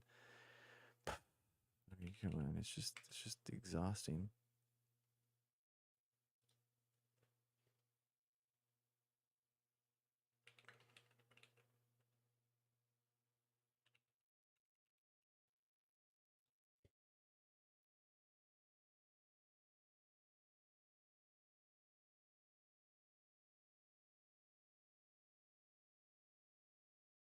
All right. Well, I think. Do you know what,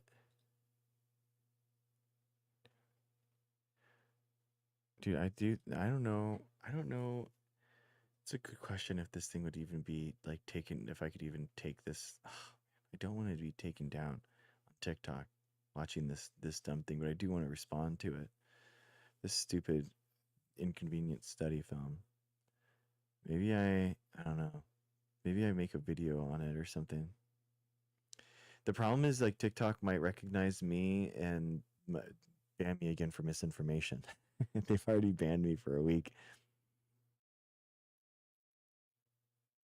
Yeah, it's an anti-vax documentary about that Ford. It's a Ford. There, someone in some lab somewhere or connected to something. No, I haven't. But I know about it. I read the study, Lucy. I read the Ford study, like what you're talking about. We watched the lawyer who presented it and who actually brought it to the Senate. We watched that 40-minute Senate study thing. This his the highlights of what he was talking about. Um, yeah, I don't know if I can watch it now on TikTok. That's nah, but then I could have, but yeah, I think I want to watch it, but then we can do it. We'll do it and respond in a different way. I think maybe I just do it on TikTok, on YouTube or something, and then we can learn. Or I don't know. Um, yeah, I'll have to think about it.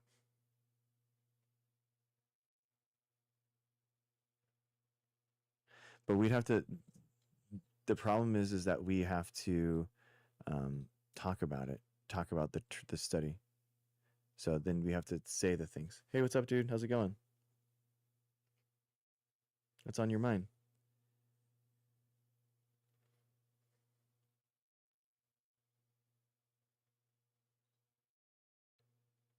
I have no idea. Solid.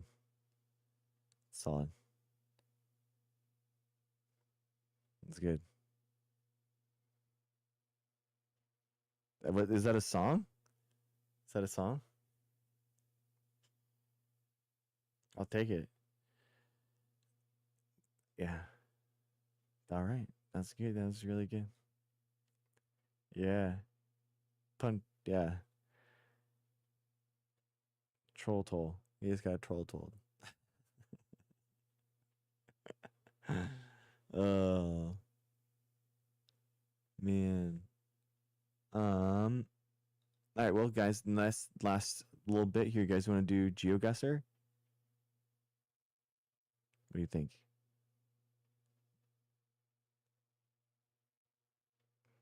Okay. Okay, cool. Cool. Dude, thank you guys for joining up. Thank you so much, Amy. I appreciate you. And Corey, dude, rock star of the night, man. Thank you so much. Corey, you want to say anything, or you want to like say something? No. Yeah, bro. Yeah, anytime, man. Thank you. Nice, man. Nice. Awesome. Thanks, bro. Appreciate you. Dude, amazing. Thank you, Amy. Appreciate you. Thank you, HC Cali. Appreciate you. Cool, guys. Nice. Awesome, guys. That was fun. That was a really good conversation. I love it. Friday nights, Saturday nights, being more chill, being more relaxed, more having fun, as if we were all partaking, a little fire between us, a little passing along, a little pass, a little drink, a little pass. That's what I'd be normally doing anyway. That's what I like to spend my time. So it's cool to hang out with you guys. It's cool. I appreciate you guys coming up, chilling. A little lettuce, a little lettuce wrap. Dude, that's how you know you're when you're a scientist or you're a super nerd, is that when you start that's even when you're lettuce wrapped, you start about talking about science again, dude. You still can't get out of it. You're just like, man, science is so cool. So David Attenborough documentary, man. David Attenborough documentary, bro. Dude, I actually have some old David Attenborough documentaries, like some old ones. So you don't even like Life of Plants, dude. You've not even seen Life of Plants, bro. You don't even know what's going on, man. Like Life of Plants stuff. I used to go to bed watching a David Attenborough documentary every night. Like it was like every night I was just watching one. What?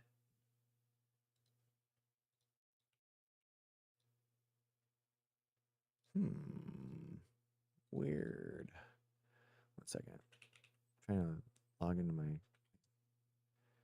Why isn't it working?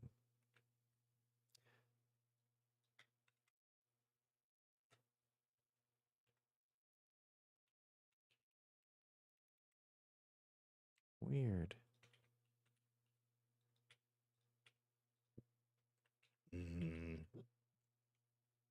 Bad server. Bad server. I can't log into my server, guys.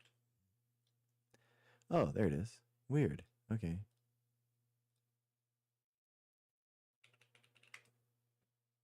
Yeah, The Secret Life of Plants. 1995. Nobody has this, guys. Nobody has this. Nobody has this. Say you'll never look. Dude, they do time lapse. I don't know why they haven't. Oh, no way.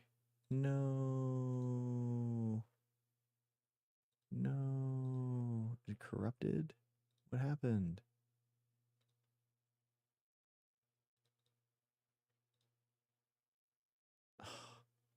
I'm so sad. What happened?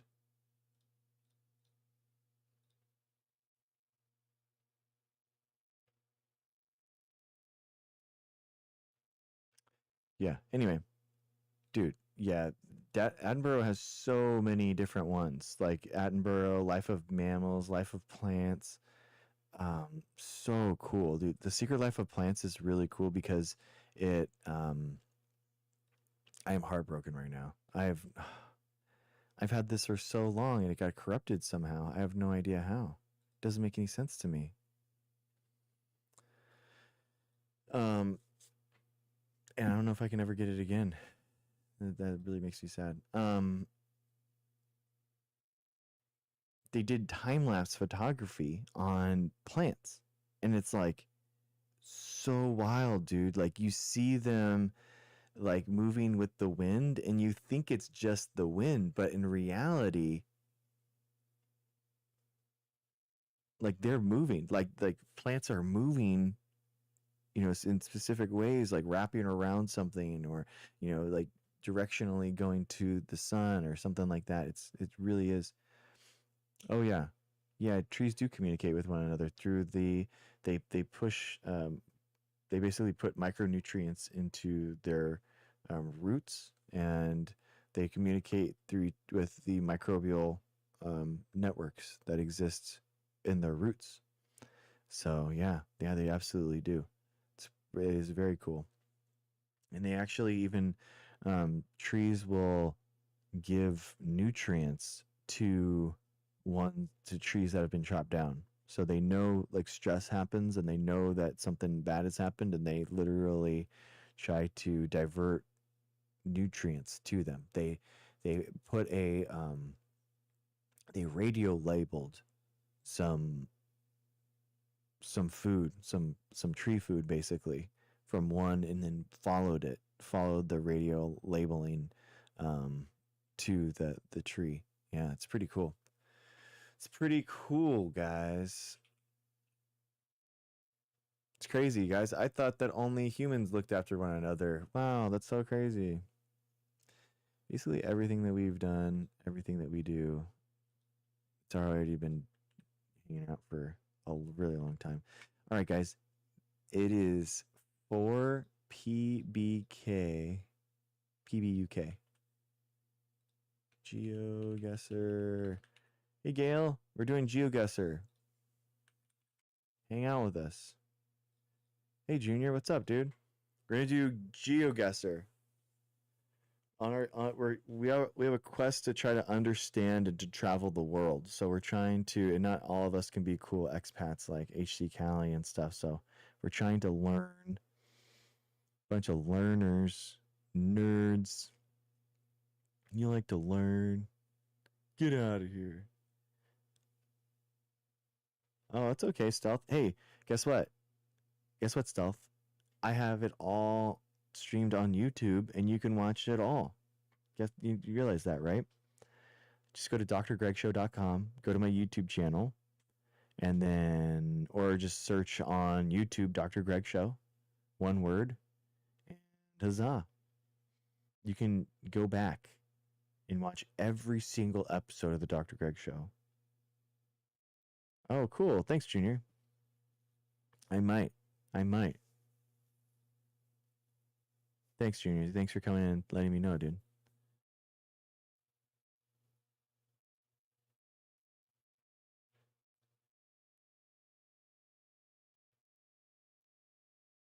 What is this? This is Geoguessr. So this is pretty cool. So basically, we're going to be put into a random place in the world, and we need to tell and find it. So you get placed in a random place in the world, and you look around and you try to see, okay, this language is this language is here, these trees look like this looks like maybe Mexico or something like that. No, you're on Google Maps. It's not just pictures. Yes, you have the code. Yes. Hi, Joe. Oh gosh, don't let Joe in, guys. No, no, Joe. It's actually a C instead of a K at the end there. It's you know, there's not a, you know, Joe's really good, guys. Joe's really good. Don't let Joe in. Yeah. Nice. Joe's in. All right, guys. Anyone else trying to join in? We'll wait for you. We're playing Geoguessr, guys. So you can either go to this right here if you have this on your phone. 4PBUK. Yeah, Stealth. Yeah, you can do that. You can just guess in chat. I'm not reading chat, but you know, people in chat are guessing with you. You know, so that's definitely cool.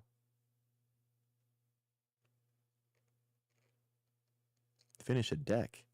What do you mean? Like a deck? Like a how does that work?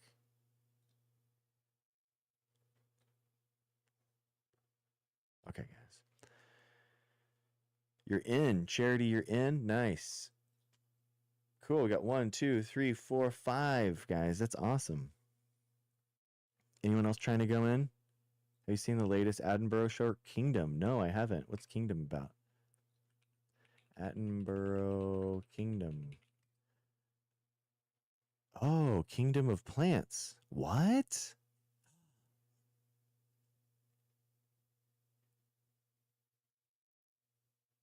PowerPoint deck. What are you talking about? PowerPoint deck. I'm sorry, what?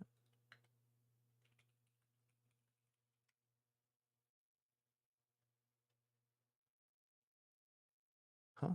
I'm confused.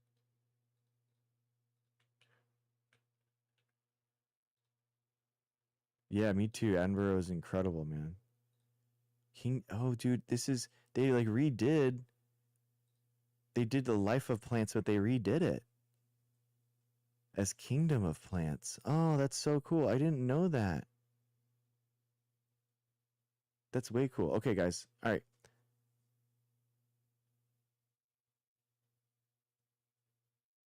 Okay, cool. All right, guys, you ready? It's a 6-part series. Nice, dude. I love it. Okay, cool. I didn't know that. I love it. All right, guys, ready? In 3, 2, we're going to start. 1. Oh, yeah, Joe, I agree with you, but at the same time, those are like the last remnants of those things that we have to kind of do. So if you're playing along, please mute me. Okay. We are walking in some type of French. Is this French? Jours? That seems very French. Is this Paris? Sergeant Major? We're like walking everywhere. I can't get out of here. Okay, so I should be looking for websites. This is obviously French though, right? I mean,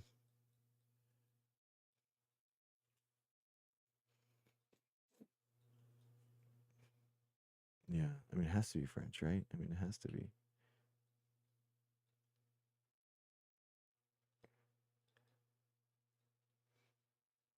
Soldes. Bartsmat. I don't know. I don't know how to. Oh my gosh, this is the dead end. I'm looking for any type of Belgium, BE. That's not France. Belarus, maybe? Is it Belarus or Belgium? I'm gonna say it's Brussels. Let's say it's Brussels.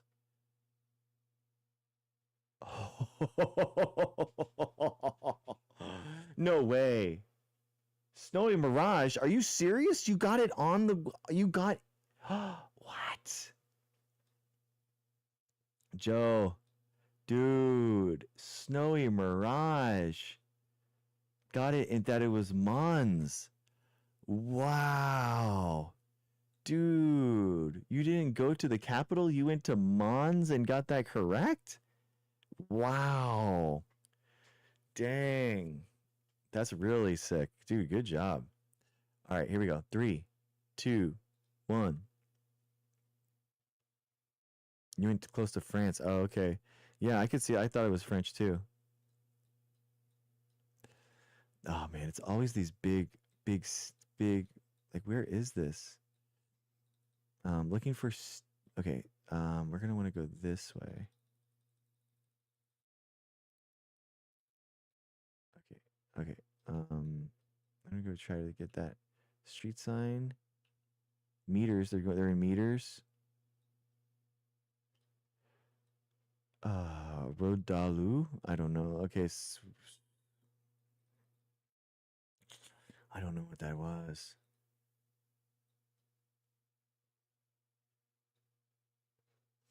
Is this Spain? Is this Portugal? Is this Portuguese? Whoa. Doesn't look. Okay. Whoa. Okay, so it snows here a lot. Really good snow. Freezes over. This. Narvik.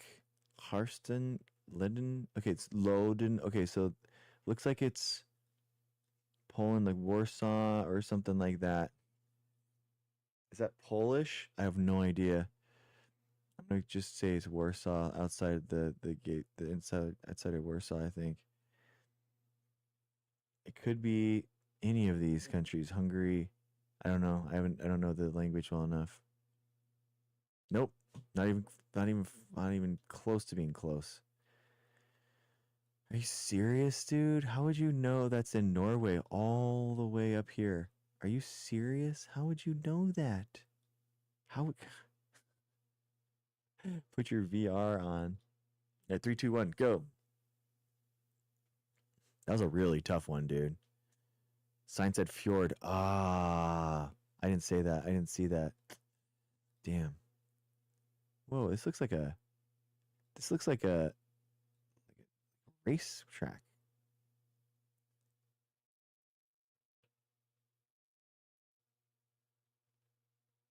M-E. M-E. M-E. M-E. Mexico? Lusani? That's a weird L. No, it doesn't look like that. M-E. M-E. What am I? M-E. It looks like very Maxima. This that little thing over the C. M-E. What would be .me? Has to be some type of.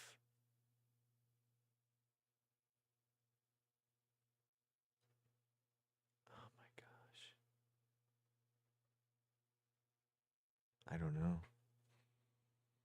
I can't think of it. I can't think of it. M-E. 10 seconds. Oh my god. I don't know. I have no idea. Monaco? What? What is it? What is it? Montenegro? Oh my gosh.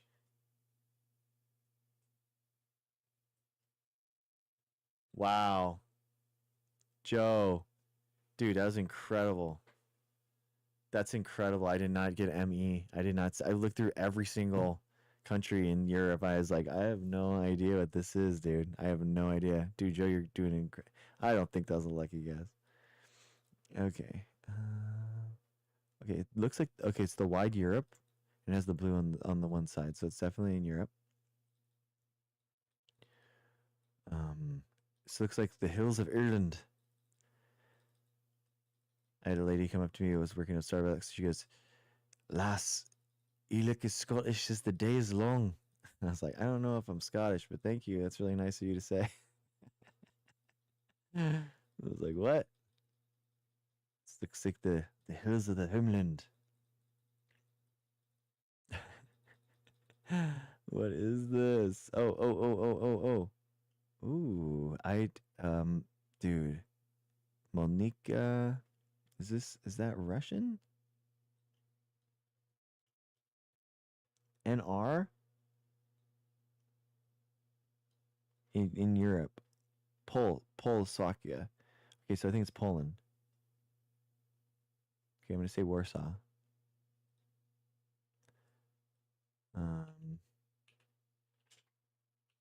here we go. This. I think that's Bespizinia.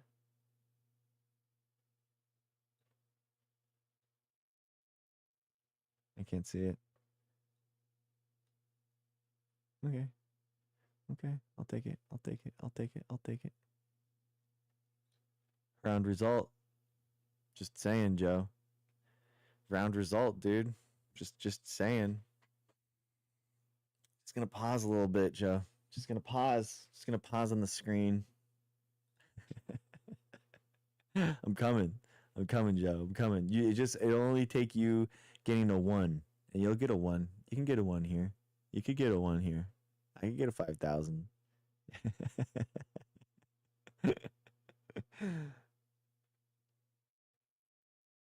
This is one of okay. Yeah, I'm not. I don't know. I'm really good with my Southeast Asia actually. Holy Cross Social Service Center. Oh, that's nice. Dude, I am so illiterate when it comes to these types of languages. It's very hard for me to understand and see the differences. I can sometimes see the difference between like Chinese and Japanese or Korean. You know, they're like a lot more simplified. So these look so busy. I can't. And they all have the bar on the top or the bottom, so I don't know. Okay, so I think I have no idea how to say this. The bar. I'm just like looking for something with the bar.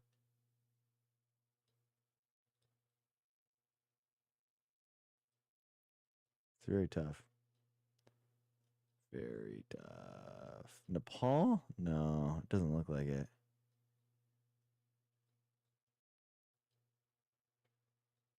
Yeah, these look like more loopy as opposed to like more bar. I'm not trying to be offensive. I'm just trying to say what I see.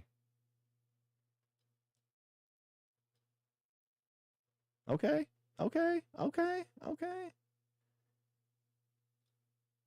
Dang. What? Lively Island? Are you serious? You got New Delhi? Lively Island? Dude, that's incredible. How did you get that? How did you get that? That it was in Delhi? Dude, I barely won against Lively Island. I'll take it. Guys. Woo! That was a nail biter. Delhi police. Delhi police. Oh, that's very nice. Very nice. Lively Island, killing it. Nice, guys. It's okay, loser. Loser. I'm sorry. Right, guys. That's awesome. I've loved playing Geoguessr. It's so fun. Oh no, really, Amy? I am so sorry. Dude, I hate that. I literally say in my head, as soon as I see it, I'm like, 10 seconds, 30 seconds. Because otherwise it's like, yeah, I forget about it all the time. All right, guys. Well, dude, how fun. That was a really cool conversation. If you missed part of it, or you want to check into, you want to take a mental health break, or you want to chill and not have to worry about this app, you can always go to drgregshow.com, check the YouTube archive, guys. Chill out there. It's always good. YouTube chat was popping today. We had 6 people in there, and 3 of them were chatting back and forth. It was a lively discussion. It's very cool. Thank you to the Patreons. Very, really, very much appreciated. Russell Bowden, 8664. Thank you so much, man. Mrs. Dr. G, Ado, Communist, Rapture, and MB Human. Thank you guys so much. I really, really appreciate all the Patreons.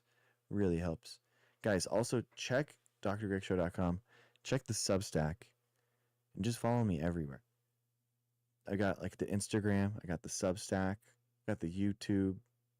We're everywhere, you know? So I do something different with the Substack. The Substack is basically the show notes that I'll have for the episode. So if we're talking about things and I am pulling up resources, I'm basically taking those resources and then putting them into show notes that in giving you the original research that we found. So we do a lot of reading here, a lot of original documents. So it's a lot of graphs in my Substack posts. So it's harder for me to show graphs, harder for me to show data on TikTok, and that's my goal. With my Substack, I can kind of show you those graphs, and then you can share them. Gives you the original documents that you can read, you can share, all that kind of stuff. That's my goal. That's the impetus. Thank you guys so much. I appreciate you for being here. Thank you, thank you, thank you. And we are out, guys. Thank you. Thank you. Thank you for being here.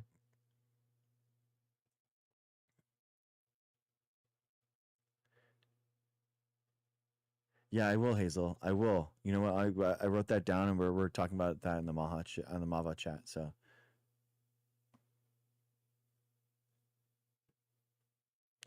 hi, hi, Mrs. Doctor G. Hope your shift's going well. Love you.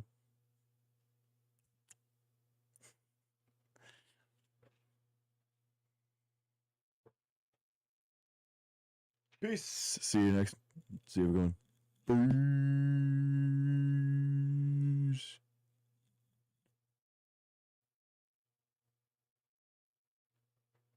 Peace. YouTube. YouTube. Thank you so much, YouTube. Appreciate you guys. Love you. Appreciate you. Have a good one. Party hard.